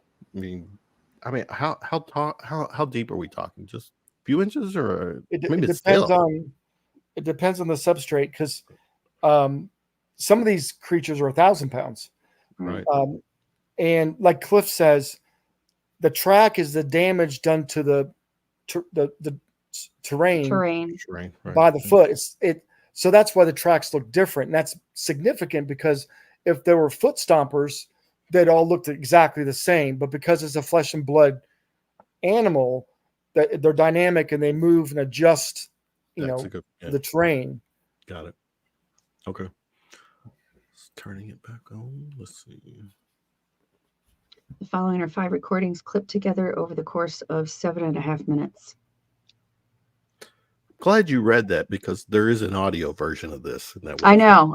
That's why you're when you have words up there, you're like, blah, blah, blah, blah, blah. I'm like, okay, well, the people who are listening to the audio are not going to know what the hell you just said. Okay. So what's interesting is once we jumped it, right, it ran off, then it got quiet, and then we're filming it. You got to think about that for 7 minutes. Wouldn't a deer keep running? Wouldn't a coyote keep running? Wouldn't a bear keep running? This was like belly crawling. So this is interesting to see. And when you talk about belly crawling, that is something that our military is very good at. But, Brent has tried to do this and see like how real it would look as a human versus whatever this being is on the screen. And it's interesting to see that maybe they were trying to get out of the human's eyes, like sight. Yeah. And you only caught it because you had the flare, right? Right. Amazing. We heard no sound. Right. Later on, in the very end, this is another clip where you see a round head in the distance where maybe it stood up. Just a round head kind of bob between bushes. There are a lot of bushes. It's very dense. Buy your house for cash, no matter the condition. The property. Jesus. So a couple things. Mm-hmm. Let me tell you some background on this a little bit. We got tracks that day. We heard tree knocks that day. There's been sightings on this mountain previously. That evening, a different group went up there in the dark, and somebody reported being zapped, which we believe Bigfoots can zap us with infrasound. It's below 20 hertz. It'll disorient you, feelings of distraught, despair, loss of time, sadness, all that good stuff, but it will bring you to your knees. And they come back to base camp. She was upset because they think she got zapped with infrasound by a Bigfoot. And we're sitting by the fire. And I said to like 3 or 4 people sitting next to me, let's go up there.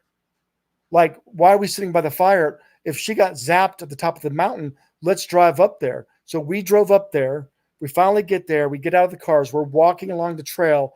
We jump something big. It runs off, gets quiet. The guy takes the thermal out, therms it. Again, what would other animals do? They would keep running, right? You'd think. Not that stealthy belly crawl, which we know Bigfoots do. Bigfoots do go down to all fours. Juvies, especially the young ones, will go down to all fours, maybe to look more discreet, to be more stealthy. So we think maybe that was a juvenile who didn't get the memo.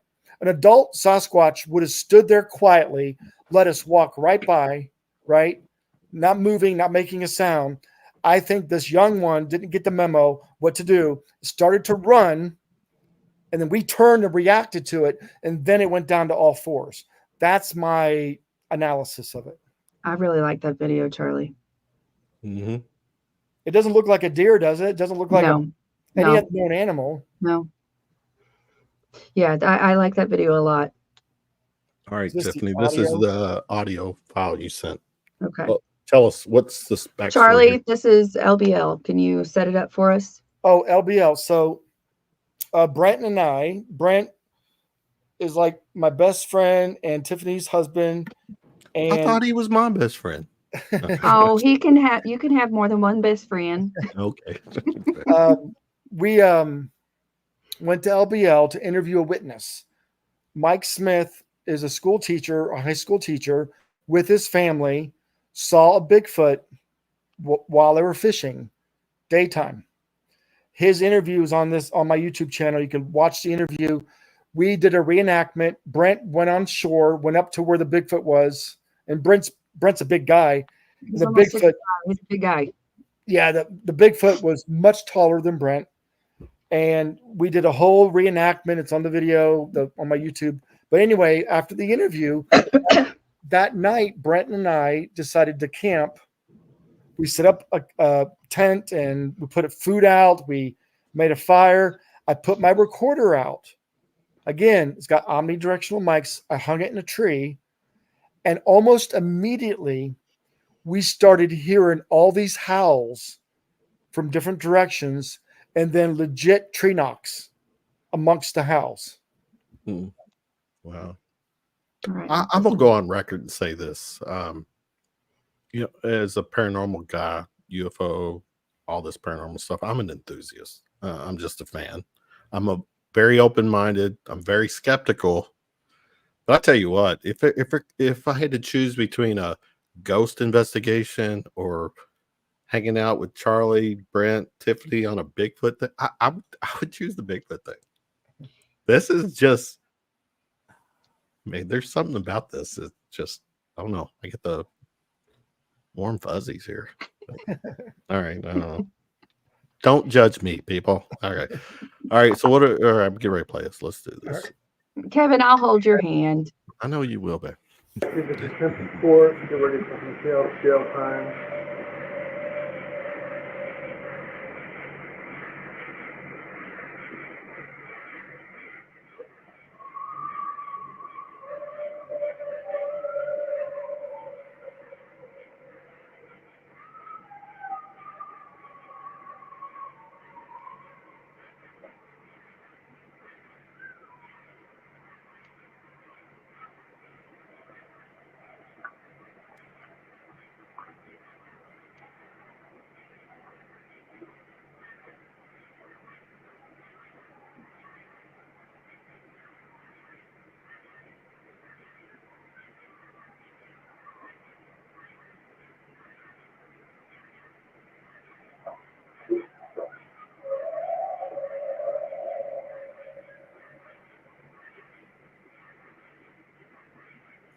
Here comes the knock.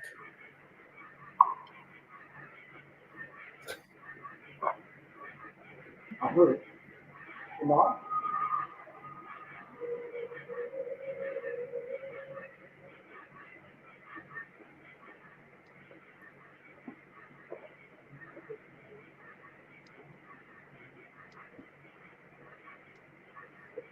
Would it be fair to say that you could hear these vocalizations for miles? Yeah, a good mile at least. I don't know if there's many more left there. Yeah, I think that was pretty much But it. I sent those to Devin. Mm. Again, Devin is a cryptolinguist for the Air Force. He studies, analyzes Bigfoot vocals from all over the country, the world. He said to him, he believes there are multiple Bigfoots, not one, multiple vocalizers, along with the tree knocks. He even picked up other tree knocks we did not hear because he puts his cans on, his headphones, and he can hear that knock. But you hear that one good knock. It was clear as day. And it happened so quick. Literally, Brent just sat down by the fire, was sitting there. I was just putting my recorder up, and I started to walk away from the shoreline because there's a little bay there. And then that's when all hell broke loose, like the howls and then that loud knock. And I'm like, it almost caught us by surprise. I mean, it did catch us by surprise. I go, Brent, did you hear that? He goes, yeah, that was a good knock. Yeah, it's pretty incredible. When y'all came back with that, I heard it and I was just really shocked because it is so crisp and clear. And you can somewhat hear maybe a little bit of a coyote at the beginning in sort of response. But then again, I mean, I've never heard coyotes sound like that. Now, is there any belief that maybe the coyotes and the Bigfoots sort of run together or feed in the same areas, or what do you think the relationship with them is? Yeah, so I'll give you some examples. I've heard many times an odd vocal, like a Bigfoot howl possible, and then the coyotes go off. A little while later, on another ridge, you hear that howl again, that odd, unique howl, and then the coyotes follow. It's not the alpha coyote. It's a different type of howl. I would say almost like a Bigfoot howl. It appears to me like the coyotes are following the Bigfoots. And I'll give you more examples. There's a guy out here in Kentucky that found a track, a nice Bigfoot track. And I told him, can you go back? Can you cover the track up? Because it's supposed to rain. And then tomorrow, I want to come cast the track. He said, sure. So he went back to cover it up. And he calls me and he sent me pictures. He goes, you're not going to believe this. I go, what? He goes, coyotes stepped all over that track. So were the coyotes following the Bigfoot? I'll give you another example. In one of our hot research areas where we've had 7 different sightings on our expeditions by 7 different people, amazing spot, amazing encounters. I can't tell you where it's at. But this location, we were split up in 2 groups, and this was right before somebody's sighting. Okay, they're in another group and they had a sighting. It's a full moon. They saw Bigfoot walking. Before her sighting, I was with my group and I started doing tree knocks, and we were getting knocks back to us, right? And then all of a sudden, a pack of coyotes come off the ridge behind us. You can hear them yipping and hollering, moving, which is scary because you think they're coming towards us. They came between our group and the other group, went down the ravine, up a ridge, towards those other tree knocks. So were the tree knocks a dinner bell, like, hey, Bigfoot's out here knocking, hunting, the coyotes know, hey, when the Bigfoots knock, they're hunting, they're going to kill a deer, let's go scavenge the remains. Oh, interesting. That's a speculation, but and I got other stories too of similar situations where we think that. I'll give you another one. Okay, I got to give you this one. This was in southern Kentucky, and I took a newbie, a person that's never been squatching before. Whiskey, hold on, my dog. Whiskey, come here. Come here. She's barking at something. Sorry, my dog's staying here. Come up here. I took a new person out, southern Kentucky, in the dead of winter. We went to an area where there's been Bigfoot sightings. He's new. He has one of those big old camcorders with the side thing that comes out. So here's what happens. We park the truck. There's snow on the ground. We're on a ridge. We're looking down in this little holler that's really a cornfield, but there's no corn, just snow. It's surrounded by a creek. A big creek goes all around the cornfield, and then trees all around that area. And we're up on this ridge. We started doing knocks, and something started knocking back from two spots. Mm-hmm. We were getting knocks from two locations. I told him, get your camcorder out. Let's videotape it, because as you can see, video picks up good audio. He's videotaping, and he's new. He goes, oh my God, I just saw a Bigfoot. I go, no, you didn't. Yeah, I did. I saw something black. Run. I go, well, rewind it. Let me look at the viewfinder. Let me look at it, right? So he rewinds it. He was holding the camcorder out. It wasn't to his eye. So he saw it with his eyes. The camcorder was not facing the spot he saw the black thing run, right? So I go, let's go down there. We drive down this little trail in our truck, cross over the creek, drive through the snow over to the corner where he saw the black thing. There are coyote tracks everywhere. Okay. It was a black coyote. He goes, I think I saw a black coyote because it was low to the ground, and there were coyote tracks everywhere. We heard a howl soon after, an odd howl. Finally, we decided to leave. So guess what happens? We come out, we drive up the little ridge, we get back on the dirt road. The dirt road has trees on both sides. A deer jumps out in front of his truck and is running in front of his truck. Like, we're right behind the deer. The deer's just running in the dirt road. The deer came from the same location. During the day, which you're supposed to be sleeping, you would think. So what I'm getting at is, we heard knocks in the beginning from two spots. We heard a good howl. We saw a black coyote. Was the coyote and the Bigfoots hunting that deer? We don't know. But yeah, we don't know either. Yeah, but it's so like, definitely suspicious.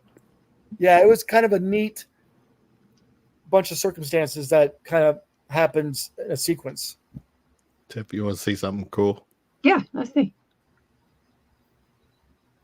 This was when we did our show. Oh my gosh. But that night we heard howls. Something. We heard howls. And Do we have that I'm section? trying to find it. But Because yeah, we look at these both little looked. kids. We were babies. I know. Look how young we all were 4 years Brent ago. with no beard. I There- know. Look at that little baby face. Let me find that. Hold on. Charlie. Look how cute you were too. Funny. So yeah, Tiffany- that night we did hear some crazy stuff. Now at that time, Kevin and I were sitting out on the patio. We were doing our little setup out on the back patio, so we could hear the crickets and the insects and the frogs, the tree frogs, and all of those fun nighttime sounds. But Charlie and Brent were down in the basement, so they didn't get to hear anything that we heard except possibly through our microphone. But during that time, we were out. We had maybe 5 or 6 people out at the fire pit, which is about, 100 feet from the patio. But what they heard at the fire pit was a lot more clear than what Kevin and I heard, because Kevin and I had, earbuds in or headphones on, whatever the case may be. But we still heard it, and we were like, what the fuck was that? It was very shocking, but it's not the first time that we've had experiences like that on the property. So what is going on. Oh, there's little Whiskey. Hey, Whiskey.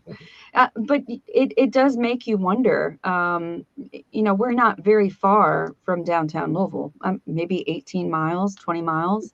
Yes, we live on 50 acres, and we do back up to a lot of acreage that's, just there. A lot of farmland, a lot of woods. But yeah, we heard something that night, and one of the gentlemen that was there was Mickey Girasitano, and he was out there, and he's been hunting in Kentucky his entire life, and he said, I've never heard anything like that before. So it was just sort of a validation that there's something different. But one of the other things was, you had mentioned that you don't believe that a lot of them migrate, but what Brent had said is that, we are sort of along the Appalachian Trail, not too far from it.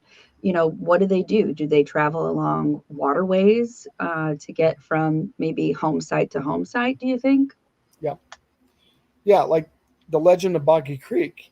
They always travel the creeks because the creeks are tree lined. Every creek goes under every road, mostly. So it's a good way to cross roads or interstates because those waterways go under interstates and roads. And water, it's a good source of water for animals, for prey, etc. It can hide their tracks. And I do believe where you're at, where your land is, that creek back there goes out towards Henry County, which I've documented many eyewitness reports in Henry County and then Trimble County. We've had 3 sightings within 3 miles of our house from 3 different people. Yep. And that's those 3 people. That was in Henry County, right? So check this out. No, Oldham. Oldham. Oldham. Okay. That's a different one. The 3 I'm thinking in Henry, Leonette saw it looking in her window at night. She was home alone. The Bigfoot was looking in her window as she's watching TV, scared the shit out of her. Her stories on finding Bigfoot. Was there a print on the window in that? Not that one. Okay. But so her report, about 15 minutes later, Bruce, a different eyewitness, not related, doesn't know Leonette, about a mile away, 15 minutes later, watches a Bigfoot walk by his truck chasing deer. The next morning, up by Lake Jericho, a mother and daughter see a Bigfoot cross the road. I tracked it. You can see basically where that Bigfoot went in those 12 hours. Wow. So what do you believe that they are omnivores like we are? Yeah. I got reports in Kentucky of them, of course, eating deer primarily, dumpster diving, eating persimmon, eating nuts, eating apples. There's a lady, one early morning, she looks out her back window, and there's a Bigfoot picking apples off her tree, and the other arm was full of apples. I have a feeling they like apples. And the funny thing about our property is that we do have around 200 pawpaw trees, which are a native fruit, and they're really large. I haven't seen any lately, but I'm sure they're being harvested by Bigfoot. but yeah, so we've got persimmons on the property. We've got pawpaws on the property. A lot of different types of nuts. And I think that would definitely be a large part of their diet as well. So I could understand why it could be in our backyards. Matt was talking about tree structures. And I will, Tiffany, for the audio, please. Oh yeah. This says, hey, I noticed something in the woods that's not human or another animal or anything. It moves trees around, branches, weaves, makes like networks. Does that sound like anything that you've heard, Charlie? Yes. But I always use caution because Mother Nature will make, 2 trees will fall like an X. True. And trees will bend over due to a lot of water in the ground, and trees will bend. But they also have the trees that twirl, get spun Right. around, and then don't really break. They're like twisted. And I can't imagine that happening naturally. Can you? Yeah, the twists are more significant, especially if you see a one like 2 inches in diameter Right. wrenched around and there's no other trees around like that. You're like, well, that's odd. He lives in a metropolitan area. Now, Bigfoots, we think, do stuff like this to mark territories, what have you, communicate. If it's in a metropolitan area, you got to then believe Bigfoot is supernatural, can go through portals, can cloak, can, you would have to follow that theory that Bigfoots are interdimensional and can show up in a city, Okay, so Uh, now you're getting into Kevin's territory. All right, and you just not just piqued his interest. yeah, my they're perking up these. He keeps zooming in and out. Your ninnies? Yeah, look. This is a nice segue that we're 2 hours into this show, and I was like, we got to end this at 9 or 90 minutes. But I'm having so much fun with you guys, or with you. I have fun with you, Tiffany, all the time. But Charlie, thanks for hanging with us. What's the freaking backstory with your involvement, Tiffany, with this organization? Because you bring a different dynamic, and what Charlie was just saying. I There you think go. that's where Charlie wanted me to be involved in the Bigfoot Research Organization is Yeah. because there are a lot of strangeness. There's high strangeness when it comes to Bigfoot research. So when they're talking about portals or they're talking about a UFO that was sighted and then they saw the Bigfoot, the question would be, is there a connection and is there a relationship? Oh, Piper's yawning.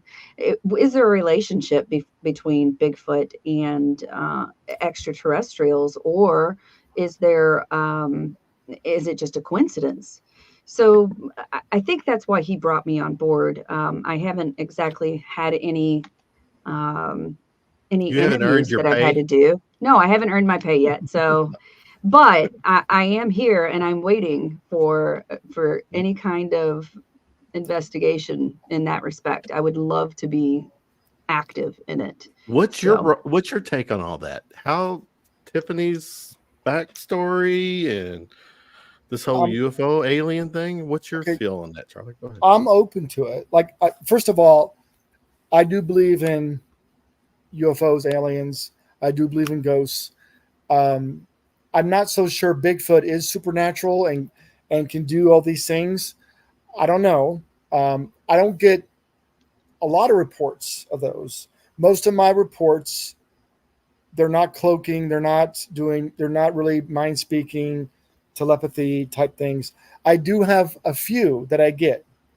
And that's why I was excited for Tiffany to join us, because if I come across a witness like that, I'm going to send it to Tiffany to interview them to see, is it legit, or is this person nuts, or is it legit?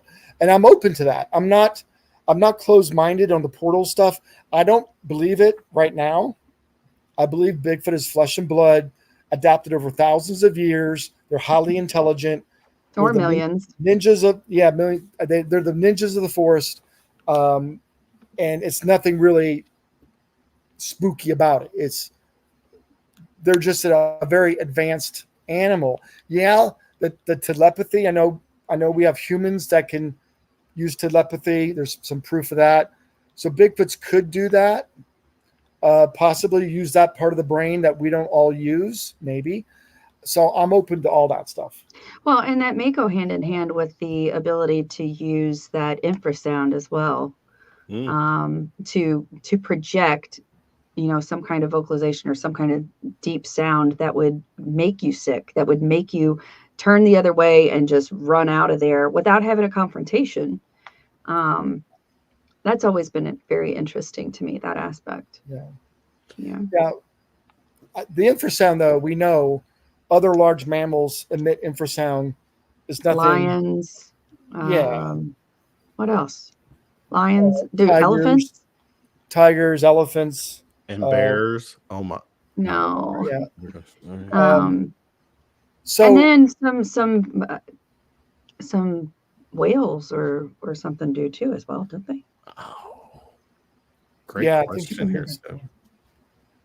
Amy says, has anyone proposed a CE5 like attempt at Bigfoot contact?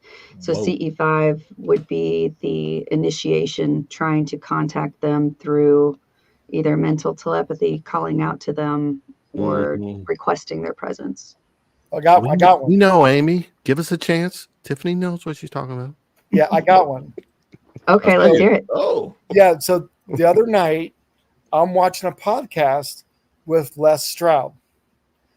I love Les Stroud. I agree with a lot of his philosophies, his experience. He's, survivor man. He's had some Bigfoot encounters that he's now come out and spoke about his encounters.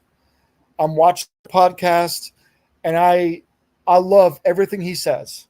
Like I'm on the same page as Les. Okay. Towards the end, he talked about telepathy with a Bigfoot in Tennessee. I think he was with Scott Carpenter. I think Scott has passed away now, but he was with Scott and he tried to use telepathy and say, "Hey, Bigfoots, where are you? Can you show yourselves?" And Les swears something said to him, "We're sleeping." And he heard it. whoa. It's clear as day. Les says it. You can listen. You could watch him say it.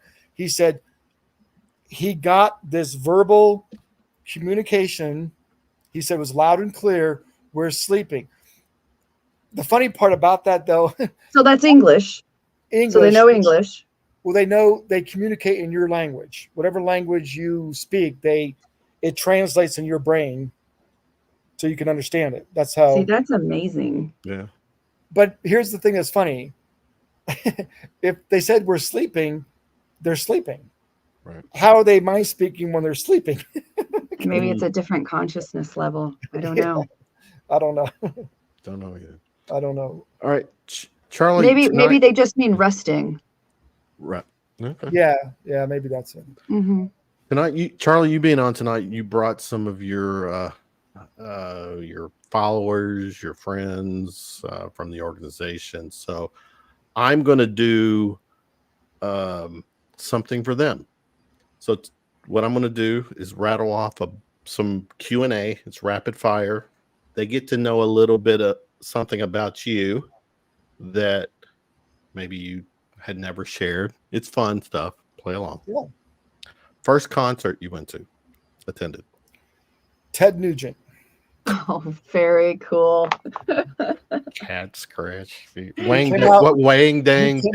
He came I bet out. you know the lyrics flying. to Wang Dang Sweet Poo Tang, don't you? Oh yeah, Wango Tango, and he came out in a loincloth and a vine. He swung out. It was him. the West Palm Beach Auditorium. He Terrible. swung out on stage like Tarzan. He did. Yeah. Right up your alley. Right up our alley. Yeah. All right. Invisibility or super strength? Super strength. If you can travel back in time, what period would you go to? The beginning of my life, and I would do it all over. a segue or a sub to that. This is what would today's Charlie tell the 21-year-old Charlie? Don't do it. Yeah, don't be stupid. Don't do it. Don't do it. Don't do a lot of things. Yeah. Don't do a lot of things. All right. Favorite ice cream flavor? Ooh, black raspberry from Graders. Oh, that is Graders black raspberry. I've never. Does it have had the that. chocolate one? Yeah. Does it have chocolate in it? Big old chocolate chunks. Yeah, the black raspberry. Sounds So amazing. What's a pet peeve?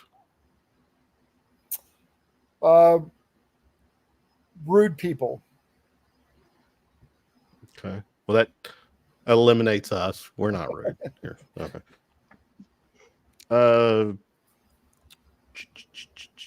Cake or pie? Pie. Why do I hear Beavis and Butthead laugh when I ask that question? If you could ask God one question, Well, what would it be? sorry. Tiffany, hold on. Ask Don't you God talk He over- won't stop moving, so he's like going in and out, and it's driving me nuts. Who, me? No, Oh, Charlie. it's he. He's like phasing in and out of existence. Oh, it's the stupid. Okay, hold on. Is that better? Yes. Oh, ask God one question. Yeah, Is Bigfoot real? that would be the question. Yeah. Do you ask permission or beg for forgiveness? I don't do it intentionally, but I always beg for forgiveness. I like that. I say this with all due respect. I wish Lindsay would have been on here because I didn't catch her. I noticed her accent on there. I'm a sucker for that accent. Oh, For any beautiful. accent. She's got a beautiful voice. Yeah. Yes, she does. And for the record, did I read that right? She co-founded the Canadian Bigfoot Organization or something? When we met online during COVID. So you both swiped right. I get that. Go ahead. Yeah, we both did. And then so I got to tell you real quick, though, it was kind of funny. All right, good. She saw me putting up a game camera on one of my videos on social media. And I do put game cameras up, even though I know they avoid them. I'm hoping to catch one on a bad day. And she put a little hot emoji. I go, wow. I go, she's pretty hot too. So I found a GIF of a Bigfoot, and all you see is his upper body, and he's kind of vibrating up and down. And I said, I don't know what he's doing, but he seems to like it. Seems like that's called foreplay. That was breaking the ice. That was smashing the ice. Charlie's game is strong. I gotta take note. Bigfoot GIF, yeah. Okay. Yes, exactly. That will definitely get you a hot rod. Yeah, it did. With the accent. With too. the British accent, yes. British accent. Tiffany, ask your question. Do snitches get stitches? It's a very serious question. No, I'm just asking for a friend. Do they?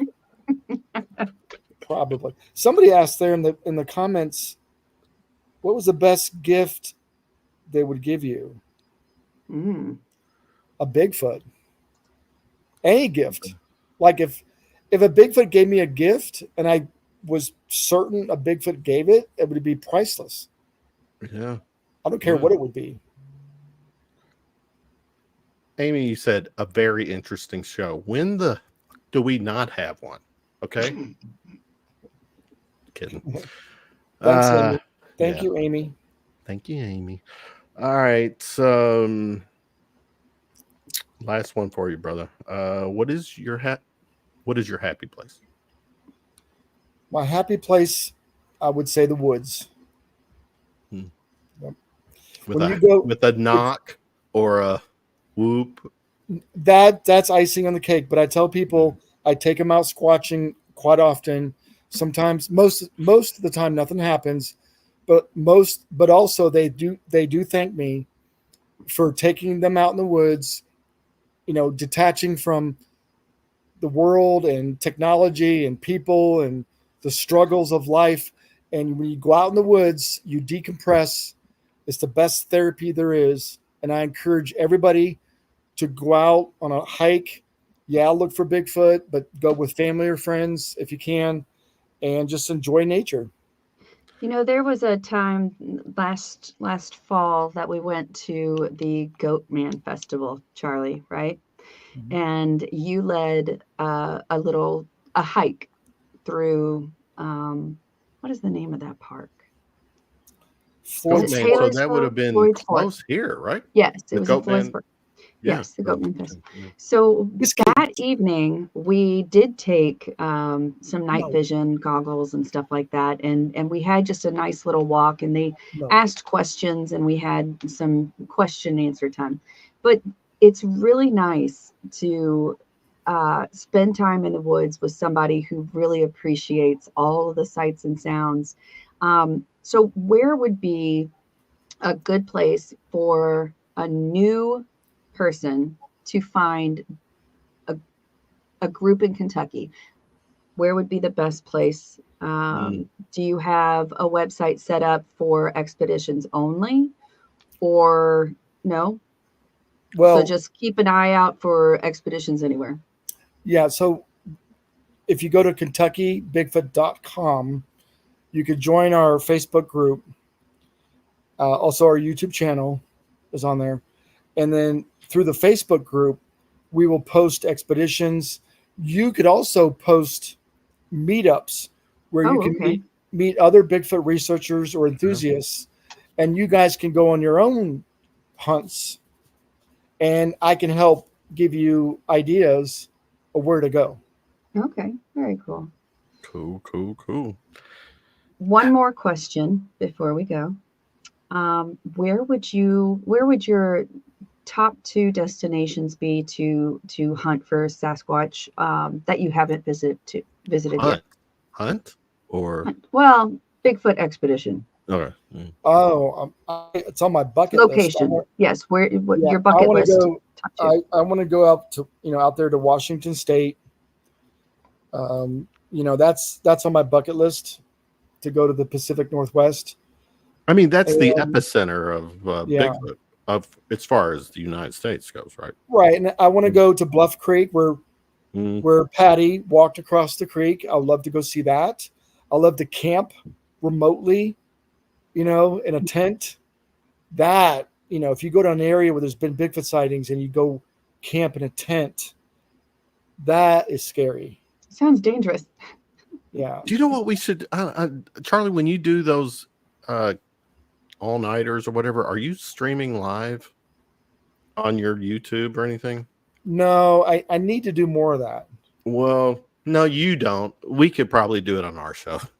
Let's do that. Let's do it, Tiffany. I was going to say. Let's do that. Yes. We need to have a Bigfoot thing at your complex. Yes.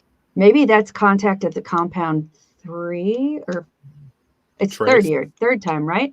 Maybe that's what we should do. Yeah. Okay. I'm okay with that. Yeah. Okay. I'm going to get you scheduled. My go-to UFO aliens. My second go-to is always to be determined. But after tonight, the whole Bigfoot thing moved up before ghosts and stuff. Yeah. So it's like, yeah. Because we're hearing some things that are not just completely made up. I mean, this is real evidence here. So yeah, let's plan that. And I guess we should shut this down. Shut it down. Yeah. We're 2 hours and 18 minutes in. Yes. Charlie, pleasure was ours. Always good to hang with you, my brother. Yeah, thank you. I enjoyed it.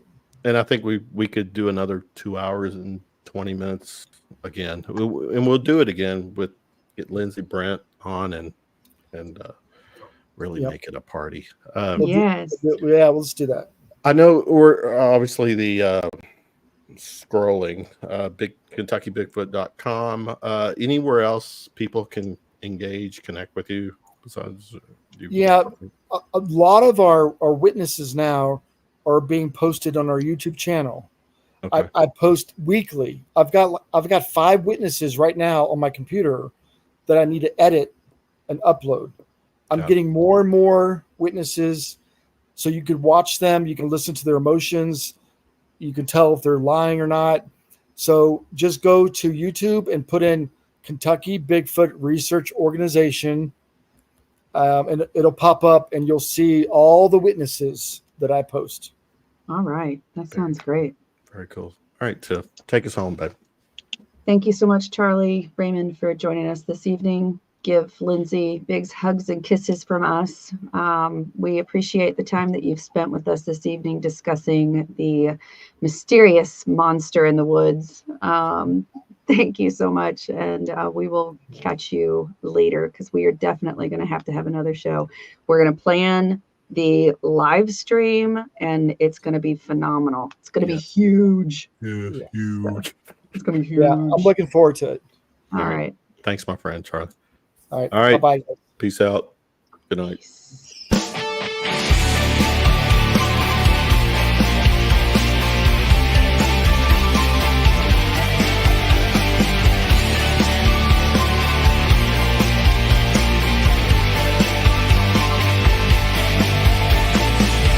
This has been Universal Secrets.